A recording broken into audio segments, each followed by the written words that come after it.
today. Do we have the same shoes? No. No, but I was. bet you have these. I don't have the low You top. rolling? Uh-huh. I have the mid Gotcha. light, the Maxicombi lights. Mm-hmm. I was this close to wearing We them. could have been matchy. I was Do you- going to wear This black jeans close. today. Do you ever fold your jeans, Jeans, like Trill though. does, though? My body type does not facilitate rolling of the jeans like that. My 30-inch inseam looks like it goes to 24 if I roll it like that. I need all the length I can get in jeans, so I could never roll them. Just in jeans. I mean, I would love to be able to pull off the look. Yeah, it looks cool. But every time Thanks. I do it, my wife's like, You're "Yeah, into don't." it. Yeah, don't Nice. do that. Never I likes roll it. them every once in a while. You got to cuff them. Mine aren't You got ever the long you enough. got the body build to roll them. I could roll 'em. I could do a roll. I don't think that's what's in, though. I think you're supposed to buy them short and baggy at this point. Yeah, I can't. I'm not partaking in that fashion. I've seen pictures of, like, my kids, like he goes to high school. It's like me going back to 9th grade. I mean, exact same. It's actually funny. Exact same. My wife has a nephew up north. Came down here, and my wife's family's in the MMA world, right? My Mhm. brother-in-law and all those people. So that like all the affliction and all that shit, they have piles of it from like just past sponsorships with his fighters and all this Yeah. shit. They don't ever wear it. He came down and thought it was the coolest fucking thing ever. So he Just took loves it. all of it. That's all he wears every day is the bedazzled shit. How is that back in? No way that's back. 100% it's back in. It's all the way studded, back. The studded belts. He'd be able to tell you more than me, but like the studded belts, all that shit. People are wearing affliction. Not so much affliction. I'm seeing But the like, studded belts, Oh yeah. like the Those never baggy went out. Janko jeans, Oh, yeah. those definitely went out.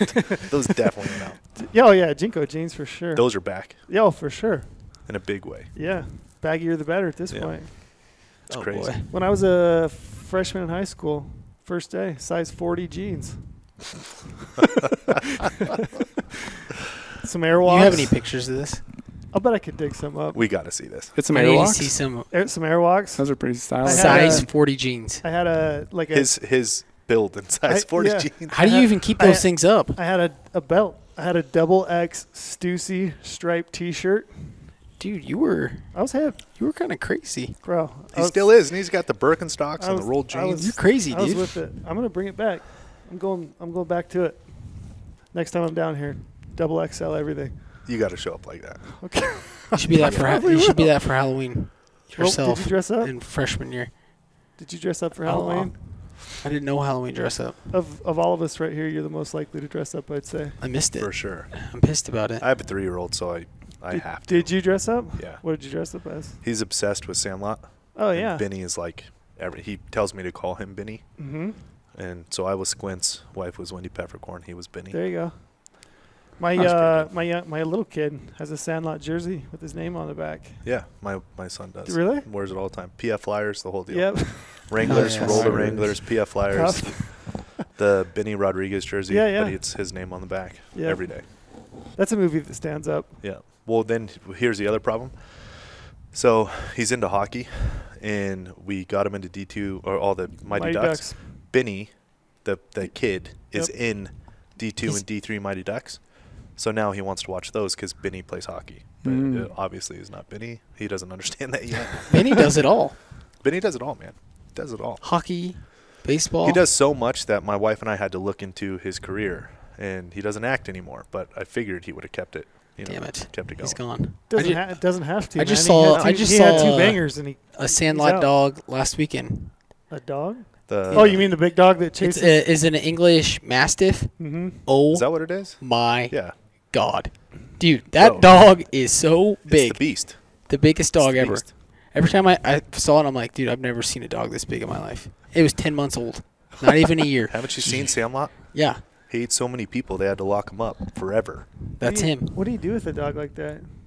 Where'd you see this dog? Like on the street? My buddy who's getting married, it's his dog. Does it live last week. inside? Lives Holy in, dude, shit. and it's like acts like a puppy, so it's 10 months old, and it just runs around, hits shit, knocks things over, jumps on the couch. Tears Oh, the house gosh. down. Dude, it's huge. I can't do that. I couldn't either. Paul, you need to pump some AC in here if you can. Paul, we're sweating. Pump it up We are sweating or bad. down. That's always so confusing with air conditioning. Turn it up. Down, Yeah, you know turn what it I up. mean? Yeah, Turn it up. Up means hot or up means cold. Cool it down like a fucking meat locker in here. Cool it down. We're back. Brady's back. We're back. He's got the boots on today. I'm back. He's ready to roll. He's ready to defend himself. I was It's out. not going to be a very good defense because we're going to ask you about your Idaho. No, hunt. hold on. The greatest thing about a podcast and when you put shit on film is you can check the tape. Right? That's right.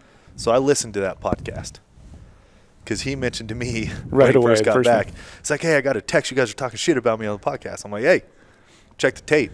Wasn't talking shit. He goes, well, no, somebody said Neville. Devil says, I've hunted high with Brady all the time. We don't see shit. I'm like, I think we have a track record of killing some stuff. It was a double-sided. So I said we didn't see shit, but I still give him props because he does kill big stuff high. So there's it's a double sword. It's like anything in the news where they take that little segment and they kind of like skew what you say, and you don't see the full story. Correct. So I didn't see the full story here. You just got the text. I just got the text. Okay. Yeah. Who texted you? That's what I want to know. Yeah, who was it? Who's the snitch? Yeah, who is it? I can't Tell me release my the snitch. sources.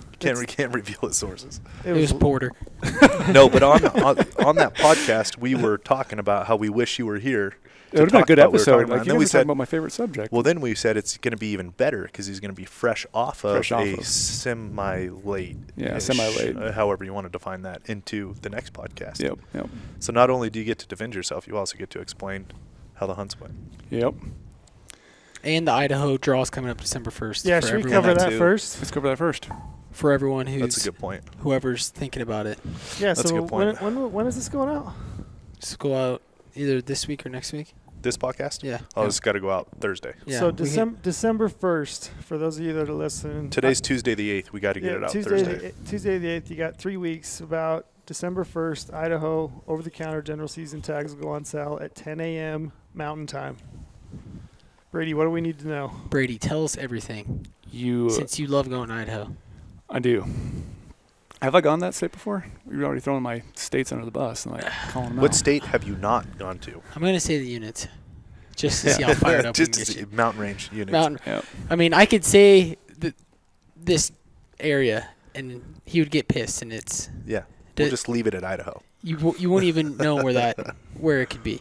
Yep. So the process is pretty unique. It's basically, what I do is I buy my hunting license ahead of time. You don't have to, but it speeds up the process a little bit. So I buy my hunting license because I will apply in the control draw later in the year. So makes you less anxious. Yeah.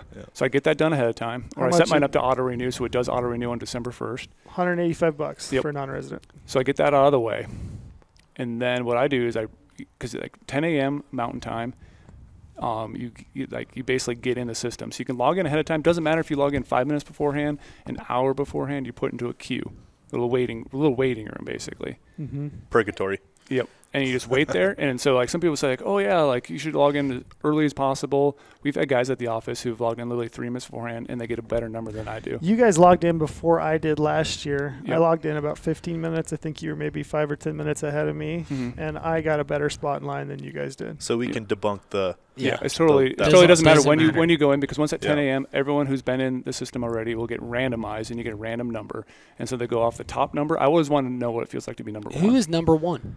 How would you go about doing that? It'd be so sweet. You have all the tags available to you right away. I couldn't even imagine if you're top 100. Would it be like overload if you were number one and had all choices? If you're listening right now, number one, yeah. we want you. we want to know your mindset when you saw number one. Call in. Send us a message. We've got to know who's number one. Like? Yeah, and we should just explain too that this is for non-resident general season deer and elk. So this is not the controlled draw. This is just your general season tags. And so basically at 10 a.m. it's a absolute pain because you're going to be waiting there. Like most of the time I'm number 10,000. Like the last couple of years have always been super high number. And then I'm just sitting there waiting. And you can see a little bit.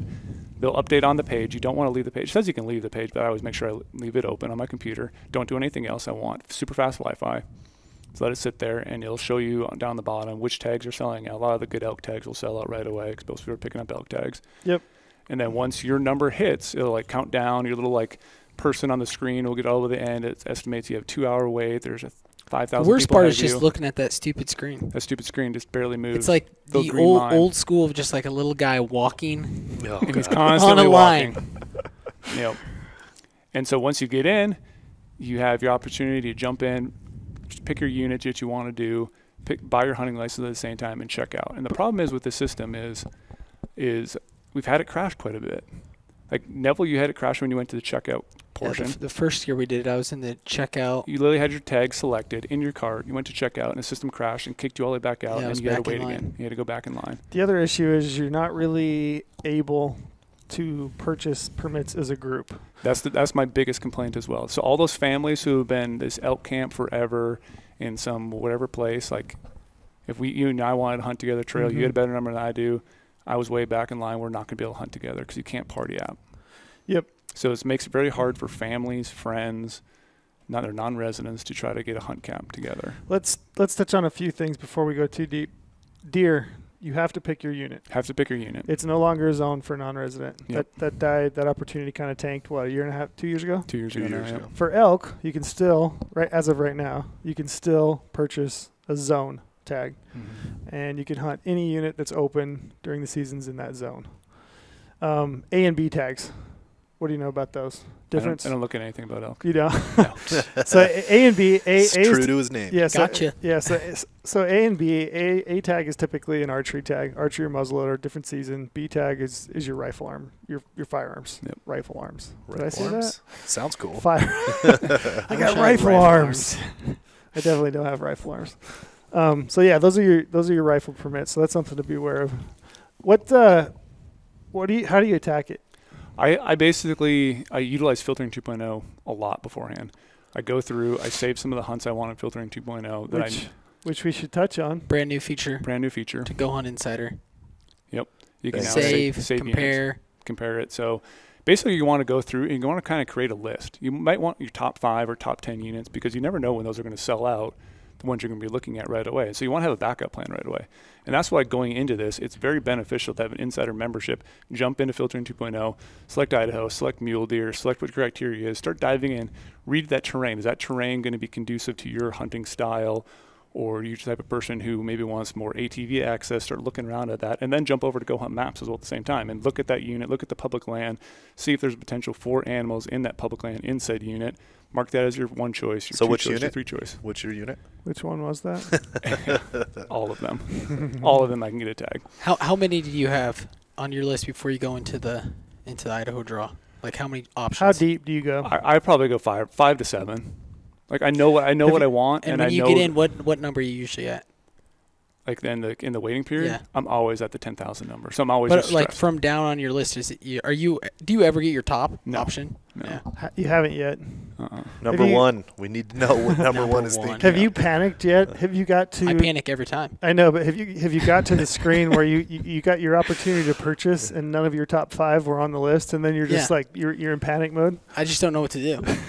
And so one thing I'll call out. Just go with the number you like. Yeah. It's like when you're betting horse races. That's when I start texting people. Yeah. I'm like texting people. You've got about 20 minutes. Yeah, that I text people that I know. But if you don't have Idaho. somebody to text, what do you do? I mean, we're fortunate to be able to That's why you need GoHunt Insider, because then I would quickly go check. Go in. Yeah. Well, check that unit and be like, is this something I want to do? To Brady's point, I think you need to go deeper than maybe your top 5. Maybe take it top 10. Yeah. Go dive deeper because they are selling out quicker and there is more demand than ever. I mean, too, right, with the law of averages, you'll have a top 5 and then kind of 6 through 10 will all be relatively similar, right? Like that's kind of how it'll work. And then you can decide quickly from there. Yeah. And sometimes I've actually gone into the system.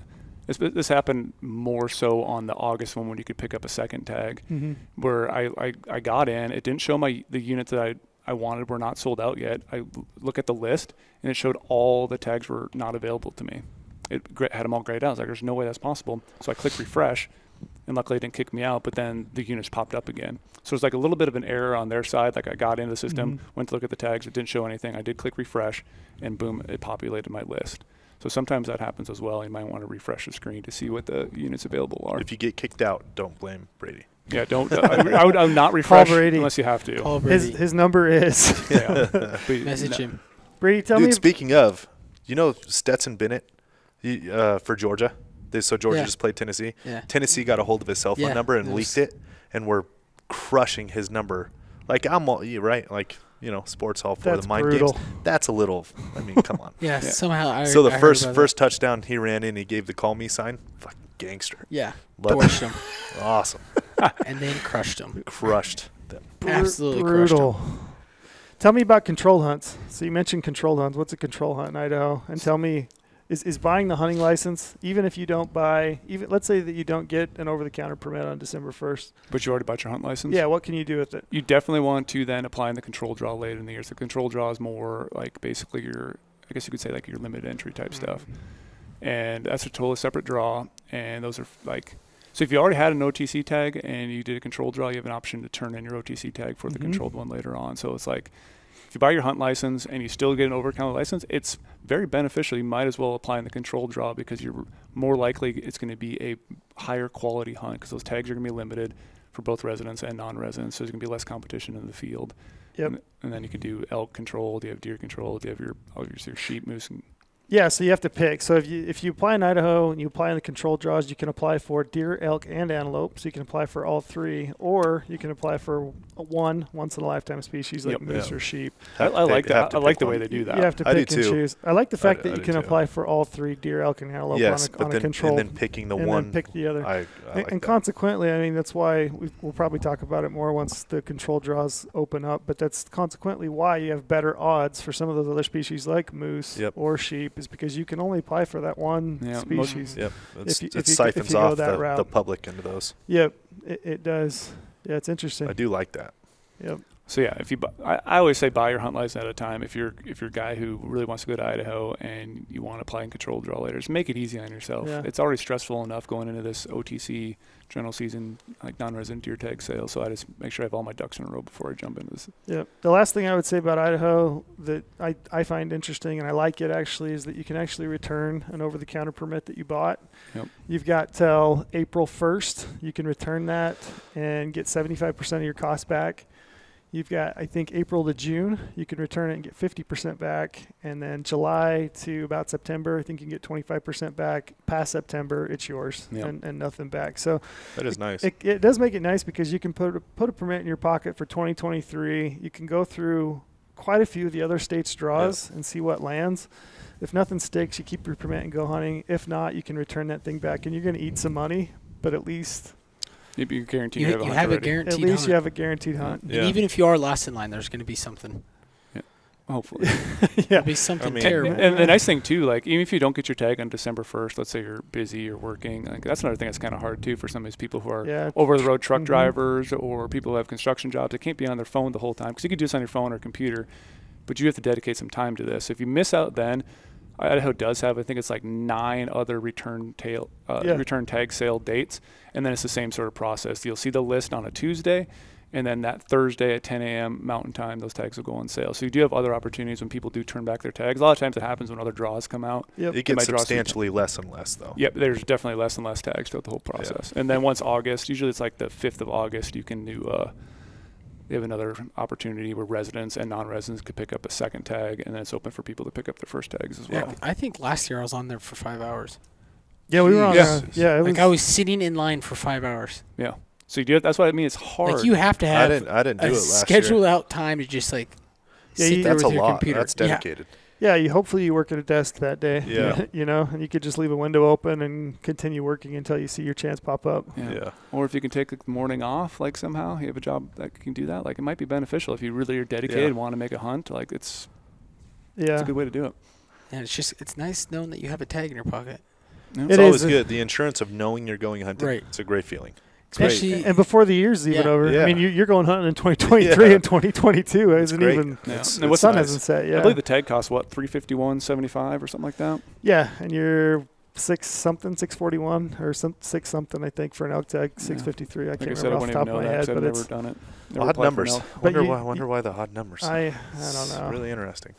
You are an elk guy though now. Yeah, you are. You are. Oh, gosh. Let's talk about Idaho. My sabbatical? The bad and good. Whew. How do you want to start this? This is your story. This is your hunt. Let's start with the good.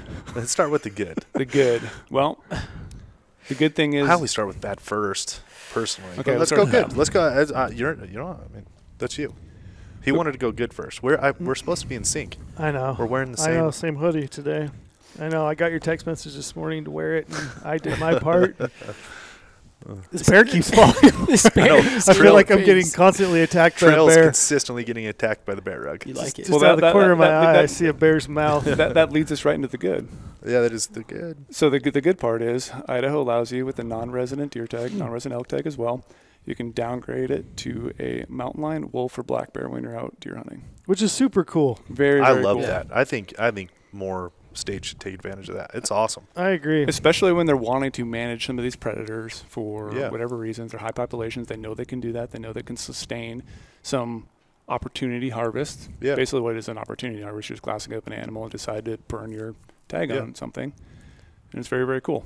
So halfway through my Idaho hunt, I will say it was in Idaho because we're talking about it. Thanks, guys. How are we supposed to talk about Idaho? I mean, unless you shot that lion in Colorado, then, Yeah, definitely didn't do that then there. we got a problem. Yeah. Big problem. But yeah, I ended Shot up. in California. This is like the fourth camp I had moved in Idaho. Had a chance of I hunted before the storm, so it was no nasty weather. It was really high. Not seeing a lot. It was hot. I was so hot. I was literally in my teepee with my sleeping bag rolled open the whole night. It was so Sauna. hot. Yeah, that's rough. How high were you? Was that like 8.5? I think in that spot. And pretty Not good high for- enough. Pretty good for Idaho. Can you get there's not a lot of higher plus. could Yeah, you could that's you pretty get good for higher in that Idaho. unit? No, I was at the top. Where you could Idaho's go. kind of interesting with the It is altitude. weird. It's interesting. And so it wasn't seeing a lot of big deer. Seeing some small bucks, bunch of does, shit tons of elk, just elk all over the place. You're an elk guy. Did We'll you get wish into you had an elk tag? No. Come on. You're lying. Did you see any bulls? I saw some small bulls, but mostly cows in Okay. Idaho. Nothing big then. Nothing big, yeah. And so, yeah, hunted really high there, moved camp one time there, and then I realized, well, this snowstorm's going to come because I was updating my InReach constantly. I always pay for the premium. Me update too. on InReach. It's a great. It is You can get the hourly. You can get the extended days. well worth it. Well worth it. I'm It's still not so sure. nice to ping that weather in. I'm still not sure if you do the premium, if it just takes one of your message away. Because premium, when I do the unlimited thing, so I don't have a message restriction at all. But I know if you do basic, it basically just uses one of your messages. Yeah. Yeah. What InReach did you take? Did you buy a new InReach? I bought the new InReach. How was the mini? service? Amazing. Is It's it so much faster? faster. Mine was slow. It Mine's actually so it actually slow. grabs more satellites too, and the menu system is way easier to use. And I turn it on, and basically before I would always have to hold it to actually get satellites. Like I had to be in my hand for some reason. Like I always saw my friends who had the the update. InReach Mini. Yeah. Yeah, because I had the the old old one? mini, not Yeah. the mini 2, the mini regular one. And like some of my friends who had the newer one that had it in their backpack, and they're like, I'm like, what are you doing texting? I was like, oh, I have my InReach in my backpack. And Yeah. I was like, You bought mine- the Mini 2 Plus, the new one. the Mini 2. I did not buy the Messenger. Oh, okay. Oh, you So the just- Messenger Gotcha. is Not the little brick. guy, the puck. Yeah, not the puck. Okay. I like the Mini 2 because it has the menu system, It's and the I one can I see have more of the too. weather information. I can see the screen. Yep. Yeah. And I do like that it had more satellites, and the now it has a dedicated app with it, the Explorer app. Yeah. I Which leave the mine other hooked one- to the top part of my backpack. And Mine's it's always just on my out. bino Yeah. harness. And then, because like the old one had the EarthMate app, which Yep. they basically not discontinued it, but they're not going to update it So anymore. we're not going to support it. Yeah. Yeah. So there's So I- something to this then. Yeah, so I got the Mini 2 instead of the upgraded one. The upgraded one just came out like a week before the Yeah. Messenger, but I just like that screen. I like how small it is, and it's handy. So I was using that all the time, but the Mini 2 is phenomenal. Damn it. Gotcha. So it's So what am I constantly going to do with the? Buy it. You got to Mini- buy a new one. Me Gotta too. buy it. I'm still in the Earthmate, Matt. Hey, Or Me Christmas. too. Do you have a loved one in your life you can send a Christmas No list to? loved ones. No. Not that guy. SOS. Yep. Abby. The If you- the Abby, I beautiful- know the- Abby listens to this. And Yeah, the she beautiful does. part about that is you can actually say, if you love me and want me to be Right, safe, Exactly. this is a present for both of us, actually. Yeah. Don't leave me out to dry. You can spin it. Yep. Yep. It's for I the like hunt. that. It's I like for the hunt. that. It's for the hunt. Yeah. It's not for me. It's for for you. the- It's for you, so you know I'm for you. safe. Yeah. And then, so then I moved. I knew the storm was coming. I was like, well, I can either stay here, outlast this storm in this spot, but I'm not already seeing bucks to begin with. So, like, I don't know if this storm's going to make this spot actually better and a bunch of snow in this area. So I bailed out of there. How many days? I was already in there for maybe 4 or 5 days. You're not seeing That's a good shit. amount. Not seeing shit. How many days is enough in your mind? We were talking about this Mm-hmm. when you weren't here. How many days is enough? I like a morning, evening, and a morning to fully figure out a spot. I never based everything just on an evening because it seems Yeah. like activity is always slow in Yep. the evening. Mornings are always pretty good. If I know there's a giant in there, though, I will stay there longer. That's what we said. That's right on us. That's Yep. good to. That's a good that's good validity to that strategy. Yeah, but it's always hard to, sometimes it's go with your gut, because like if you're there and you think everything's perfect, you see some deer numbers, you've seen some small bucks. That gut feel. A lot of times you can go a little bit higher, but I'm at the top already and I'm still seeing dinks and not seeing anything giant. And yes, it's hot, so they're in the timber. So I did do a little bit of like still hunting, trying to find some tracks in the timber, but like I still wasn't seeing what I wanted to do. Bailed out of there, went to a new spot. I knew that storm was coming in the evening, hiked all the way up, started setting up my camp, starting to spit and snow. So I'm like, dude, I got to freaking get some firewood going. Yeah. Spent a ton of time cutting wood. That storm hits and basically dumps like 12 to 15 inches that night. That's a storm. That's a good one. That's it was a a gnarly storm. And basically I lost the next full day of hunting because I tried glassing. You can only see 150 yards. Super windy too. Yeah. Was it windy? How windy was it for you? Oh, it was. 15. No kidding. I forgot you were out there I was too, out there weren't too. I was camped. That's right. You were. I was wondering, what are you saying? Super windy. I'm helping him build his story. Yeah. I'm Brady's hype man right now. Shut up, Trail was somewhere down the ridge, not telling me. this? Come on, Trail. Trail was watching Brady through binos. Your tent looked like it was shattering. So the crazy thing about that wind is storm blowing. was it was still so warm out, so all that snow was really wet and heavy. Oh, I don't like So that. I pitched my teepee. It's got that new the Dyneema Cimarron. I had the carbon fiber pole, and I woke up at night once, and I was like, "What's this heavy thing on the side of my face?" Sagged in. The snow was sticking to the side, even though I pitched it perfectly, so it's a nice angle. The snow was sticking to the side that it pulled my center pole down into the mud, so it made my teepee arc out on the side, so all the snow was just like right on me. Yeah. And then so I had to go outside at like 1 in the morning and clear out all the snow around my teepee. And then for the next entire time of that night, I had to constantly wake up every hour, almost on the hour, and hit the snow off my teepee. Hit the sack. Yeah, get the sack off your face. And then the next day, Is that what you guys were laughing at? I knew There's you guys this were laughing at. heavy It's thing really on my heavy face. thing on my face. And now I'm like, well, dude, I need a freaking flat rock. I need a flat rock to put underneath there so it stops sinking in the ground. But now everything's freaking covered in snow. And luckily I had a rock near my teepee where I was pounding in the stakes for, and it was kind of flat. So I found that finally by digging in the snow, put that under the pole, put the pole back on top of it to make that teepee pitched out a little bit better. And then I hunted there for. Did the snow burn off consistently every day? Yeah, we got openings in the evening. It would stop snowing, but like it snowed constantly. Yeah. Did you think you were too high? No, because I was seeing deer tracks everywhere. There was no joke. I was up on top of this buck nasty tracks ridge. or just deer tracks? Buck tracks. I found one really good buck track, and I hunted him for quite a while. That'll get you never going. Never could glass him up, and I was like, dude, he was on this one spot. At first I was like, dude, is that a mountain goat track? I'm like, I don't think there's any mountain goats in my area, but he was literally on a knife ridge, just past my knee-deep snow. He was walking right through that shit. We've seen some deer do some pretty That was a mountain goat track. We've seen some deer do some pretty wild shit. Yeah, on some of those like cliff things. Yeah. And so I had deer tracks up there. I was seeing a pile of elk at the spot. Just getting really pissed. I hate seeing elk when I'm deer hunting. Just absolutely hate it. There's part of you that likes it, right? I mean, you're seeing animals. You're seeing something. It's enjoyable to see animals. When you know me. I'll sit watching birds and all that shit. You've never looked at an elk and been pissed. You've been like, I don't know. Brady does get pretty pissed. Brady gets fired up.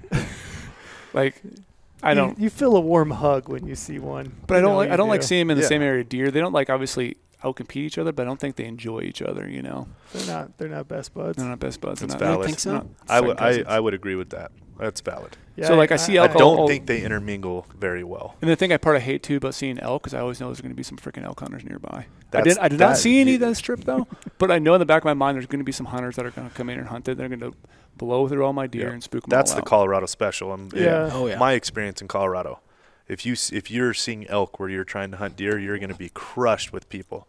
Now the flip side of that though is I've been involved in a couple different experiences where the elk hunters are awesome and they're very intel. Yeah, they're very willing to talk. Obviously, I have been in the past too of explaining, where we've seen elk because I want them to go and they want me to go. Right. So it's very favorable in transferring knowledge to each other. Elk hunters seem to be much more kind. And deer hunters are assholes. Well, they're introverts and secretive, right? I've been involved 2 out of my 10 years in Colorado. I've had 2 years where the elk hunters were the reasons why we killed. Good tip. You're welcome, Brady. That's what I was hoping to see someone because I really tip. wanted to meet a hunter because like, hey, have you guys seen deer? I've seen a bunch of elk. Like, let's trade some info here. But that's the thing too. I wanted to discuss too. Like the whole reason this Idaho system changed is because everyone says there's people all over the place, non-residents everywhere. Yeah. I haven't run into a single hunter in Idaho in so long. I don't know how valid we can take this. I don't know how Sounds like you're in not very good spot. I don't know. Maybe that's why, because no one else there. Yeah, I mean, you're always in good spots because you do so much research, but there's very few people willing. Yeah. So especially camping and that especially kind of stuff. camping. There's very few people that are going to backpack hunt and Brady, out in it. You've got a insane knack for finding places. I just like to be by myself.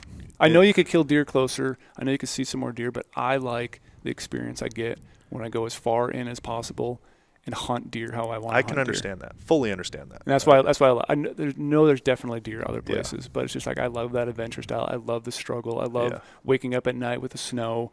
My water's freezing. My beard's just full of ice every single day. He does love that. I've seen it firsthand. It just brings me. I think I was born 200 years too late. I would love to be a mountain man in the cabin. I would agree. Yeah. I don't know your body fat composition. I don't know if you'd make it. You might back struggle. in those If you days. watched Alone, You're dead. You, my friend. You need to. Yeah. So then I was up Cheeseburger. Yeah.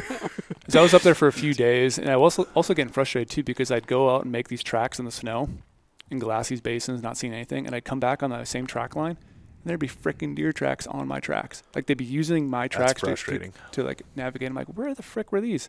Like, should I just sit in my camp and just glass the ridge line? Like, so I wasn't seeing what I wanted to see. So I'm like, dude, it's going to snow again. I need to move locations. All I'm seeing is elk up here. There's a few deer tracks, but I'm not just seeing them. So why waste more time up here? And I got way up on top. I glassed all the way across this base. I was like, dude, that terrain over there looks really good. Jumped on GoHunt maps, started like making a plan a little bit and marking waypoints from where I'm at right now so I can reference it all the way across. Like, dude, that basin looks great. So I was marking those spots. And that's why I really like switching over to like topo, because I have a hard time seeing satellite imagery sometimes, like seeing all the ridge lines and everything. But I switched over to topo. It's really tough. And I would be able to drop the reference point. So I knew where I wanted to go. I was like, all right, those are the spots. I didn't want to waste the day hunting, so I packed up camp in the dark, hiked all the way out in the dark, relocated my area in the dark in my truck, got to the area, reloaded up all the food I needed for this next journey, and started hiking up the trail in the morning. How many days were you planning on? However many I days had it took, another 6 more days I had planned. So you were going all 6 days in that spot, no matter what. Yep. And so I started hiking up this trail. Started getting off the trail, getting way up in the mountains, started glassing all those little finger ridges. And as I was going up, I was seeing some big tracks and some little tracks. Like maybe there's some, bucks following some does, but there was that one big track that I saw. I put my hand next to it. He was like almost the same size. It wasn't really rounded at the top on his hoofs yet, so it was maybe like a little younger deer, but it definitely looked like a buck track. So I'm like, dude, I'm going to be in bucks. This is going to be awesome. I've seen tons of tracks going in on this fresh snow. Oh, the age-old, I'm getting into them thought. Yep. And this spot, tale as old as time. And I'm back. And this spot, too, right away was like a little bit lower, so it wasn't as much snow in this spot, but I was going to be getting back up in the snow, and there's going to be another snowstorm coming that evening. Yeah. So like, all right, I'm going to get up here. I'm seeing some tracks in the dirt. They're starting to get some tracks in the snow. Glass these knobs, saw some small doe, or just a little bit of does. Get up on my second glassing knob of the morning. Just start glassing a little bit. Literally, it's one of those times again where I sit down. I'm only glassing for 5 minutes. I'm like, boom, there's an animal. I love those. And it's almost like one of those things too. Like nice. I've done it before. Where you throw your binos on, you look through the first time, there's an animal right there. That's like the best feeling. It's like you look for focus and just general like situation. Not even, and you put it in. You're like, whoa, what the fuck? Yeah. Then you thought you were in the honey hole then, didn't you? Yeah, because I started seeing deer, and all of a sudden, boom, see a brown object. But it's a brown object on a rock, on a boulder. Sasquatch. And then instantly, I was like, it didn't click in my head at first. I'm like, yeah, it's not so deep. I've always wanted to see one. I don't think they exist. They don't exist. There's no way. But it's on this boulder, and all of a sudden I'm like, dude, that's a freaking mountain lion. Literally, like how you expect to see a mountain. Did it take a second to register? It totally did. I was like, I didn't know what that was at first. It was a brown object. The ones I've seen before that I've glassed up, it's because you don't expect to see them. Yeah, you never see them ever. Same with the bobcat. I've glassed up bobcats before. Same thing. You look at it and you're like, wait, what is that? It kind of takes a second. Yep. I was coos hunting in Arizona a long time ago. It's the one time I've glassed up just purely right in the sunlight on a rock, very similar. And it took me a while to process, like. Yeah, what you're because Arizona, you got a bunch of weird stuff down south. And it's like what? Yeah. What? And it like took a second. Why are they always on top of a rock? What are they doing up there? Just better vantage point? Just waiting for it's like something he to was go saying. He not to encroach on your story here by any means, but he was saying like he's on a rock. When he jumps off, what do they do? He's not going to feed. Yeah. That's my whole process. Is the cat going to leave this? Like where the cat was on the boulder? Was it a big rock? Yeah, it was a big boulder. Yeah, it's just like you, man. If you're gonna go stalk a deer, you're gonna go up in glass. You find a big ledge to perch yourself on. And so the great part about this is, and I'll probably get flack for it or whatever, but like I practice shooting my gun all year. Everyone knows that. I love. We talked about it. I love dialing in my loads, shooting long distance practice so I can shoot closer, but I know I'm capable of launching a bomb if I need to. Fully understand everything that's going to happen if I pull that trigger. I know. So you're saying this was a far shot? This is a far shot. When you saw the lion, on a relatively small animal. So when you saw this lion, was there internal debate? Did you think about like, should I shoot it? Should I not shoot it? Well, what's the thought process? The thing I like that I will explain as well. I did have 2 deer tags. Okay. I picked up my tag December 1st, and I picked up my second tag in the same unit. Another huge benefit of Idaho. So you can get 2 So at that point, it's a no-brainer. The downgrade is super like, easy. And I do have 2 wolf tags already in my pocket. I still have 1 bear tag left this year, but I knew I still had another deer tag left. So it's an absolute no-brainer. I'm shooting this line. Like I've glassed up 4 or 5 lines in my day and seen some at night, but like this is the first time I see a lion and I have an opportunity to kill it. You have a tag in your pocket. And I have a tag in my pocket, so I can downgrade that to a mountain lion. So I see this thing. It's sitting on the boulder, but there's a bunch of brush right in the way. So I'm setting up the spotter, and I use that new ATC Swaro. Thing's so cool. I got luckily Swaro let me borrow it. I did have to return it. We'll see how much people love me and my family when I send over my Christmas list. Yeah. Yeah. So I was send that one to Neville's girlfriend. Yeah. Also. So I start setting the spotter up, and there's a burnt tree right in front of that line, a bunch of branches coming out, blocked on that rock. And I'm like, dude, that'd be so sick to shoot that line on that rock right now. But then, like you're saying, I'm like, what the frick does a lion do when it leaves a rock? It's not gonna go and start feeding on this vegetation, give me a ton of time. It's probably sitting there looking at a rabbit. Maybe there's something down below it's going to go hunt.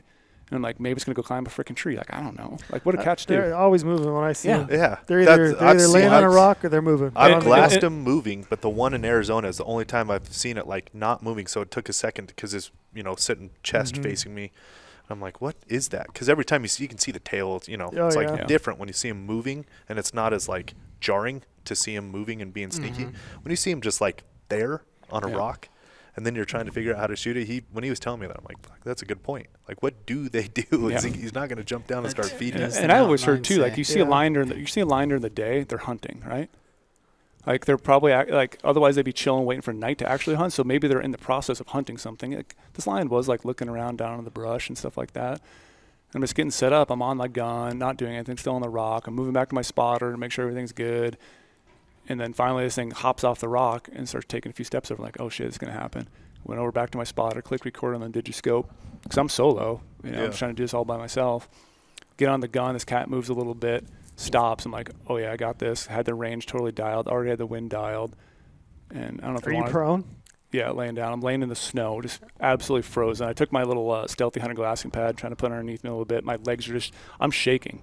Are you gun on a bipod? Yep. Rear support? Rear support, rugged ridge rear support on there. I have my 2-round ammo holder on the side. I got my 10 rounds laying right there next to me just in case I somehow need something. This is always what I do. I have ammo there, process, ammo there. That's what we spoke to last time too. It's like when you have your process, having all your ducks in a that's row. what makes that shot easier to carry out. And I know I only need one shot, but it's like I want the round sitting next to me as well. This is what I do because once I get in position, I always put the ammo in my pocket. And I'll take that ammo wallet out, the going ammo wallet. I always get made fun of comparing it to golf, but it's you want the good thoughts in your mind. You don't ever want to have a thought in your mind like, oh, I don't have anything next to me. You want all those calm thoughts that everything's good. Do you do it as well, where you take your binos out and you lay your binos next to you? I take my binos off, completely off, and put them back. Because sometimes when you're laying down, that bino harsh kind of gets in the way. So I had my binos out and my rangefinder out.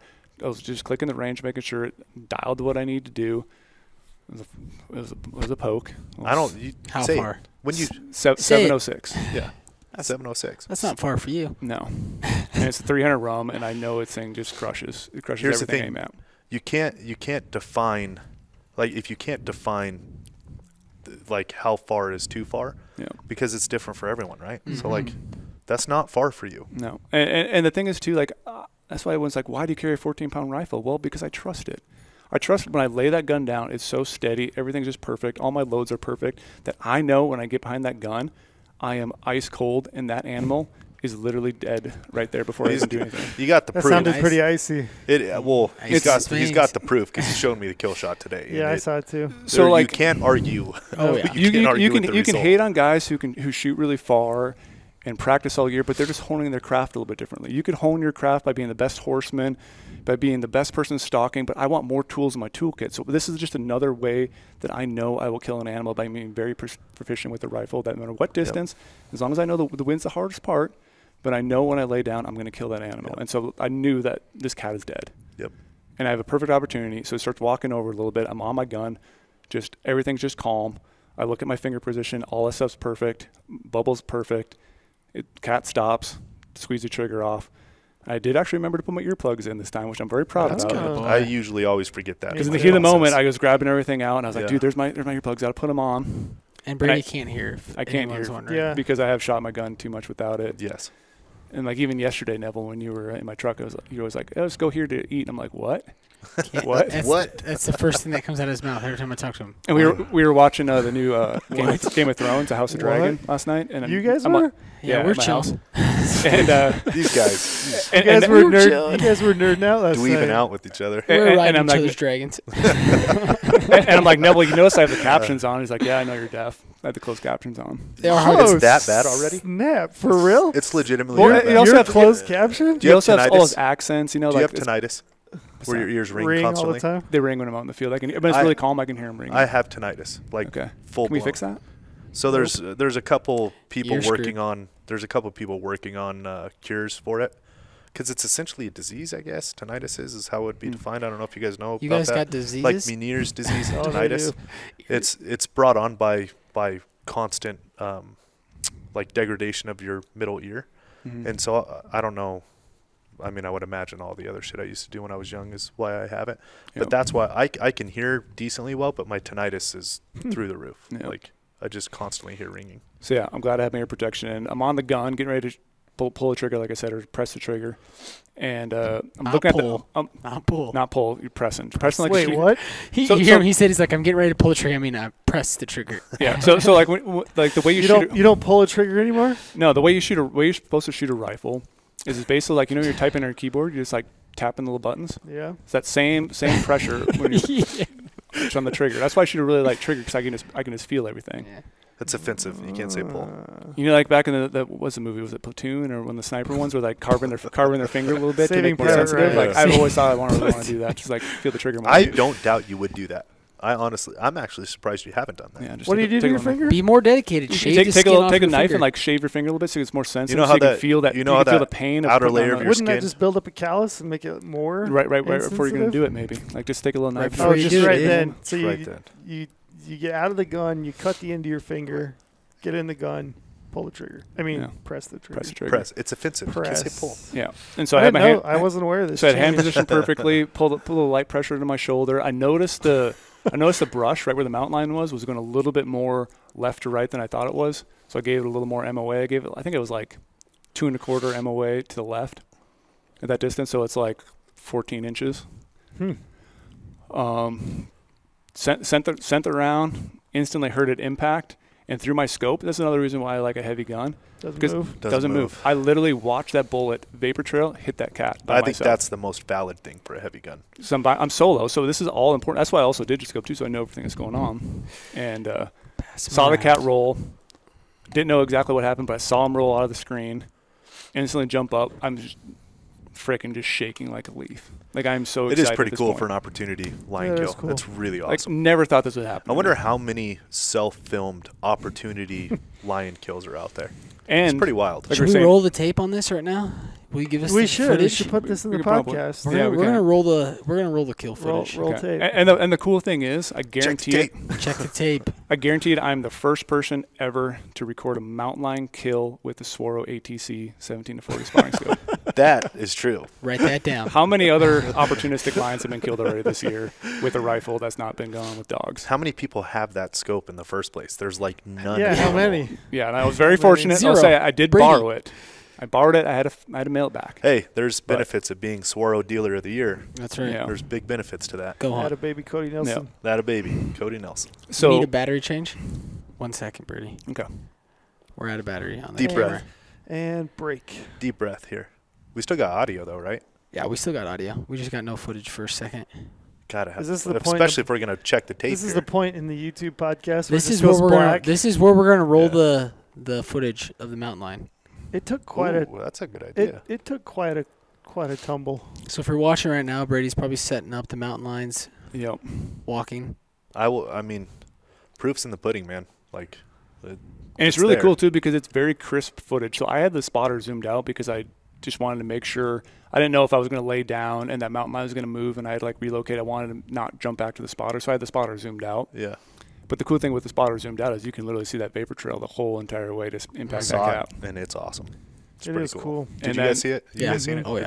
And then so after I hit it, that thing tumbles hard. I think it how jumps. About how powerful? Yeah, it's the first I think jump. it like rolls and it's just like powerful. The jumping. first jump, like mule kick on elk and deer. Yeah. This is a mule kick like off the ground times 10. Like this is. I mean, I don't know how far do you guys think like legitimately how far he jumped on that first like big leap? That had to be 20 feet plus. Had to be. Yeah, I mean, I've hunted a lion one time, and the first arrow I shot it, that thing came out of a probably 50, 60 foot up in a big Doug fir. It made maybe 3 strides down the tree and full on leaped. I mean, I bet it leaped from 30 foot plus. Like and landed perfect. Incredible. Yeah, and then took off, and then it ended up dying. But like, incredibly athletic animals. Oh yeah, unbelievable. I had one when I was driving Highway 14 up to Panguitch, and like right at last light, I had one jump on top of the highway, and you know how that the other side, that big deep berm, jumped in front of me and then leaped off that side. I mean, I don't know. I was driving for the exact, but like all I remember in my head is like, how the fuck did that thing land that? Yeah. Yeah, they're a cool animal. Mm-hmm. So then I just basically jumped up, went over to the spotter, reviewed the footage, and I was like, check tape. I killed a lion. Yeah. And like I zoomed in on it, and I was like, there's no way I could have placed that bullet any more perfect. Right behind the shoulder. I'll co-sign on that. Agreed. Yeah. And the great thing too, again, it's like it comes back to the heavy rifle and the system I love to use. Like I shoot now a 300 rum before I was shooting a 300 Win mag. That bullet can buck that wind perfectly, and and I dialed it too. But like I knew everything was going to be perfect at that distance. Yeah. Like I'm not gonna wound that line. I'm gonna kill it. Yeah. Like no joke, it's gonna die. You know what? What if it was with the 6.5? So quick tangent here. We were talking about calibers last podcast. Trail had a couple comments. I had a couple comments because we said and agreed, 6.5, 284, all this stuff. Like calibers work when you shoot animals well, right? Yep. Like that when you shoot them well, calibers work. We have nothing against 6.5s, 6.5, 284. Saw my brother tip over a bull at 600 plus. Like, I mean, dead in his tracks, flipped over backwards. Like I want to know why people hate the Creedmoor. Yeah, why do people hate the 6.5? And you are anti-small gun. Big time. Why? There's no replacement for displacement. Would you again? I want to kill something. Now you sound smarter than me saying something like that when I asked you. Yeah, I don't even know what you just said. Give me no that. more like if you're gonna sit there and have a drag race, you want to have the biggest fucking engine possible, right? You want to have the most power. Yes. You want to get there as fast as you can, rather than a guy who's maybe starts slow and goes faster. You want the power the whole way through. I want to be able to buck all the wind and hit an animal. And hunting is not perfect. There's times when you can hit that. If you have a 6.5 and you're shooting an elk, you hit it perfectly, it's going to die. I can take a 22 and kill an elk if it was a perfect shot, super close for opportunity. But what that thing takes a step. And I miss by a little bit. Even if it's a close shot, I'm talking 300 yards, and just a little bit, and that animal runs away because I shot a low caliber and broke a leg. But if I shot a 300 rum and hit that thing in the leg, it's going to fall down. I want to get another shot on it. True. I am going to kill it rather than it goes in the timber, and I'm not going to be able to find it. And just, like I said, hunting is not perfect, and there could be something in the way. Famous saying about filming a hunt, this shit ain't Hollywood. You can't make it the way you want it. It just happens it's the way same it thing, is. too. You think about. But here's the downside to that, though. You are Brady Miller, spend tons of time. I wish you're right. The world would be a better place if everybody would spend as much time at their craft as what Brady does, right? No denying that. Not a lot of people are fortunate enough to be able to do that, right? 100%.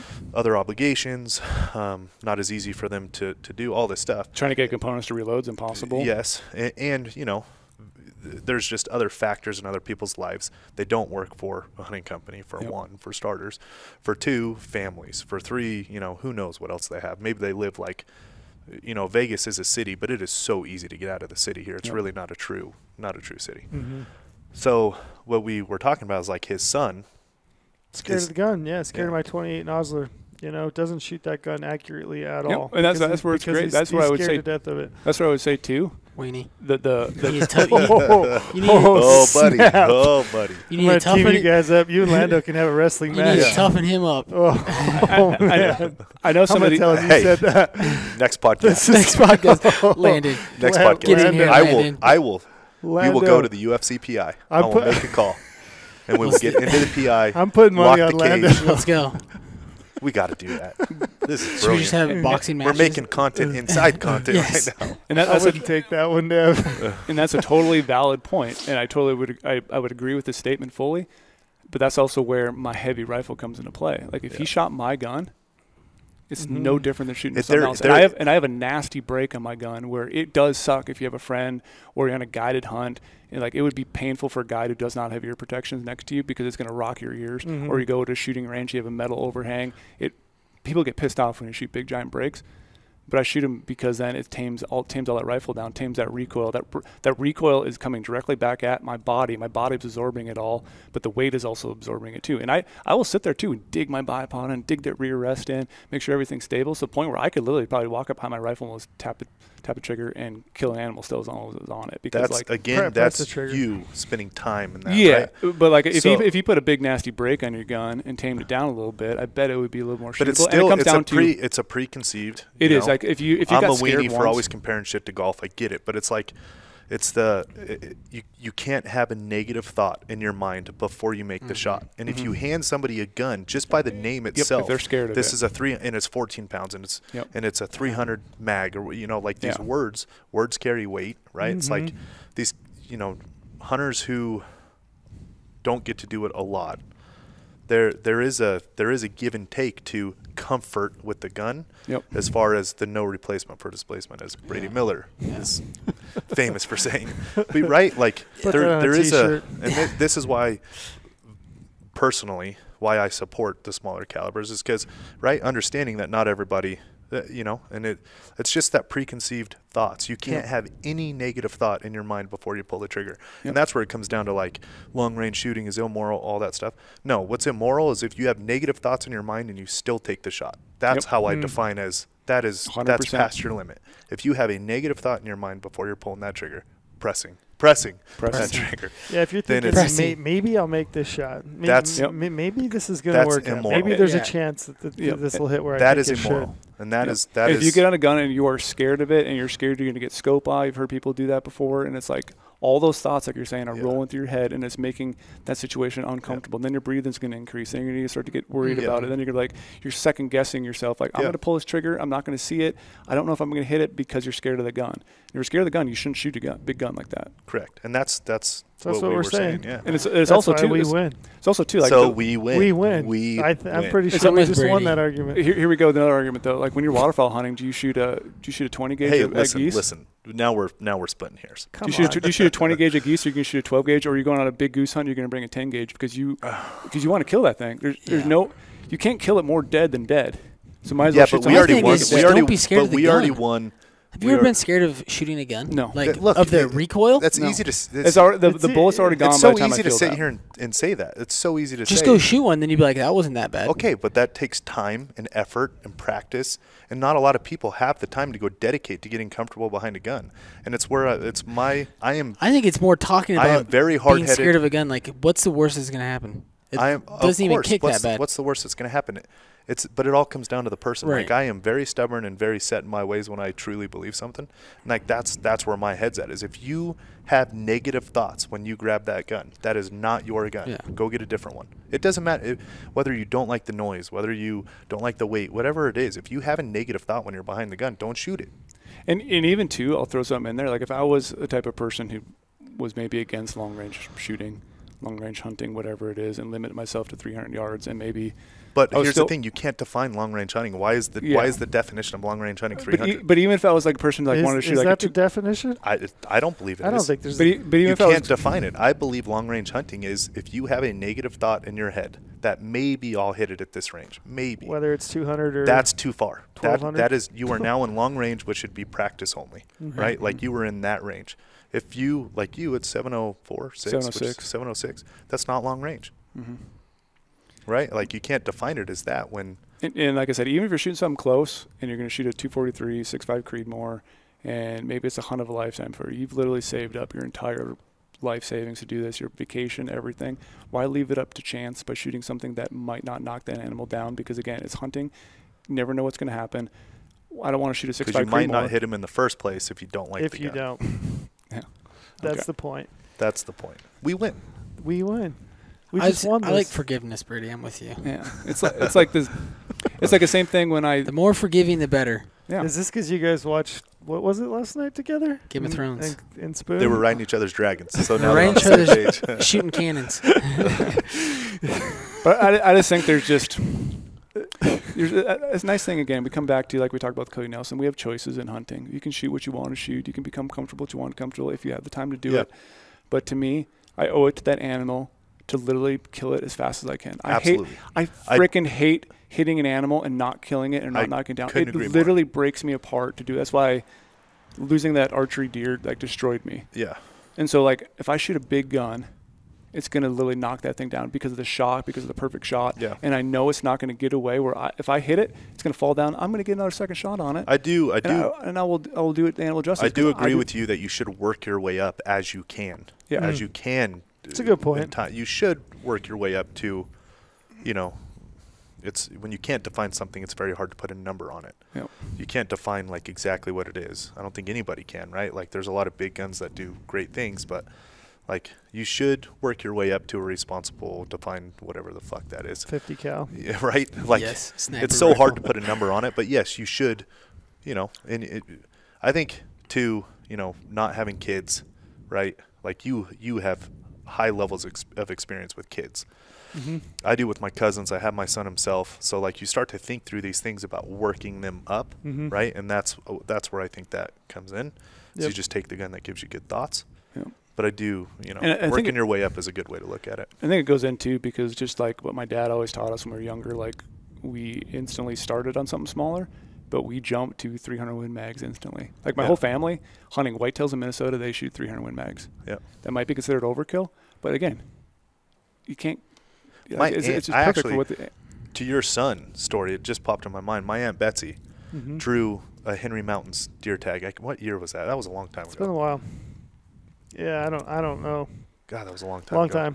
Anyways, she's not a hunter, right? But my uncle would apply her, because why not if you're a Utah resident, for the best of the best and just get a chance to hunt it whenever you can, whether it's you, your kid, your wife, who cares. My Aunt Betsy ended up drawing the tag, and she was not comfortable with the bigger guns, and so they gave her the one she was comfortable with, ended up killing a giant, an unbelievable deer. Yep.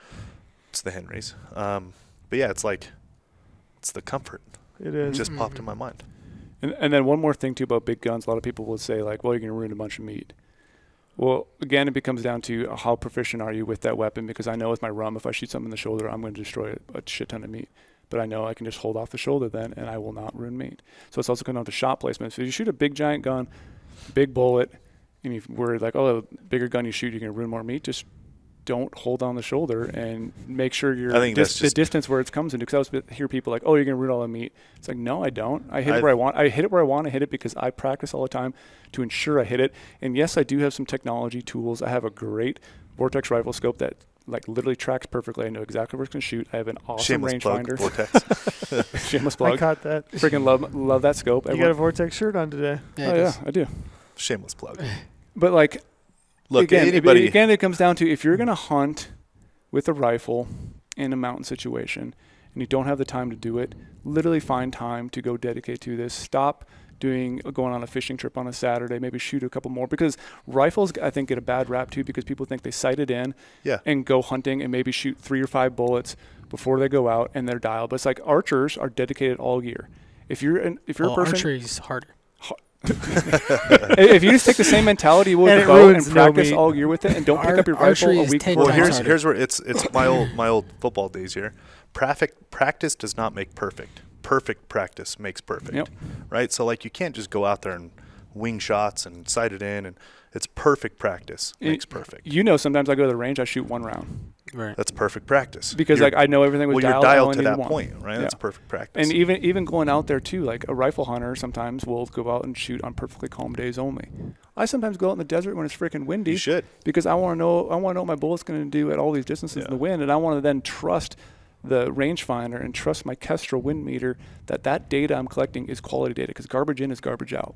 Yes. And you know me all the time when I go to the range. I have a notebook for every single gun I shoot. I track every single round. You do. All the temperature while I'm shooting it. Journaling all the time. If the world was full of Brady's, this would be a better But place. again, it's another tool in my toolkit. Like I'm very big on biology of deer, e-scouting deer, researching stuff, how to hunt them, how to glass them. But then my weapon as well is only there to kill. And that's its main purpose. So I want the best weapon possible and the most time spent to that weapon so I can kill no matter what distance it is. And I'm going to go out on a limb here. Anybody who's complaining about ruining meat because you're shooting too big of a 300, come on. You're just trying to come up with something to make some waves. Yeah, that's a little far-fetched. I mean, kill the animal. We are going hunting. We're not going to a feedlot where you're just taking headshots all day. And I don't go out there thinking like, oh yeah, I'm going to find a mule deer and back up so I can shoot a stupid distance. Have you ever considered it? Hold on, too close. Hold on. Yeah, like no matter where it is, I want to just kill that deer, but I want to have that extra confidence knowing that I'm out here for one reason, to kill the biggest mule deer possible. To kill an animal humanely, the biggest one humanely. And so like no matter where. Man, people come up with some weird stuff to complain about. That was a weird one. Yeah. So yeah, the back to the mountain lion. We got on a tangent. But well, I did say it was going to be a tangent. Yeah, you did. Ended up being a great tangent. So then the thing that like most like started like getting in my mind, like I just shot a mountain lion. I'm shaking. Like you'll see the footage. What time of day? 11:45. Okay, perfect. So I knew I had a bunch of time, but the storm was coming. Mm-hmm. And I'm by myself, so I'm like, dude, I shot a mountain lion, but I don't know if he's dead. Like I know he rolled down. Like I know he barrel rolled. I'm like, dude, I smoked him. Barrel rolled completely. But I'm like, he's in all these green brush. Like, no, I have to solo go over there. This mountain lion that if it knew it could kill me, it could kill me. It would. Hey, shameless plug. Rangefinder tool, drop a waypoint. Yep, and that's what I did. Dropped the rangefinder tool exactly. Hiked all the way over there. Dropped my pack. Well, first I was in reach of my dad. By the way, we suck at marketing still. It's the best to this tool day ever. Because everyone I've shown, they're like, "You have that?" Mm-hmm. I was showing my cousin Heath the other day. He's like, "You have that?" God, we suck at marketing. So I have the best example. Sometimes I think we're doing good. Hey, look, I just said my dad's we're on a roll. God, we suck. We're feeling good. So I have a really good use case for the rangefinder tool coming up on my Colorado hunt. So that's going to be a great example for why you need this. But it also worked here too. Rangefinder tool marked it, got over there, took my backpack off, and I'm like, dude, there's a mountain lion like probably 50 yards from me right now. I grab my rifle, walk up there really slow. I'm like, hey lion. I'm like, wait, why am I talking to lion right now? Because I you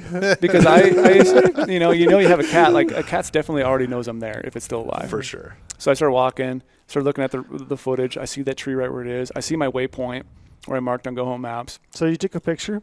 You I filmed always it? took a picture and I filmed it too. So every time before I go, I'll take a picture. I'll zoom in. Too. I do the little thing where I hold the phone, take my finger in front of it, trying to point exactly where it's at. Yep. So I'm referencing all Rangefinder those tool trees. has solved a lot of that for me. Mm-hmm. But it is I've always been in the habit of taking a picture. It looks so different when you get there. Oh, it always does. You know where I really learned that though was antelope hunting, because I mean, good luck going to find a antelope in a sage pile. It's pretty exhausting. So I get over there, start walking to the brush a little bit, and like maybe 5 minutes later, I'm like, gosh, this lion's got to be somewhere, but this brush is so tall, and a lion when they're on the ground is so tiny. And also I walk like 5 more feet, and boom, I see it just laying there dead, and I'm like, dude, I killed a freaking lion. That's awesome. Without dogs, spot and stock, so cool. In a nasty mountain range.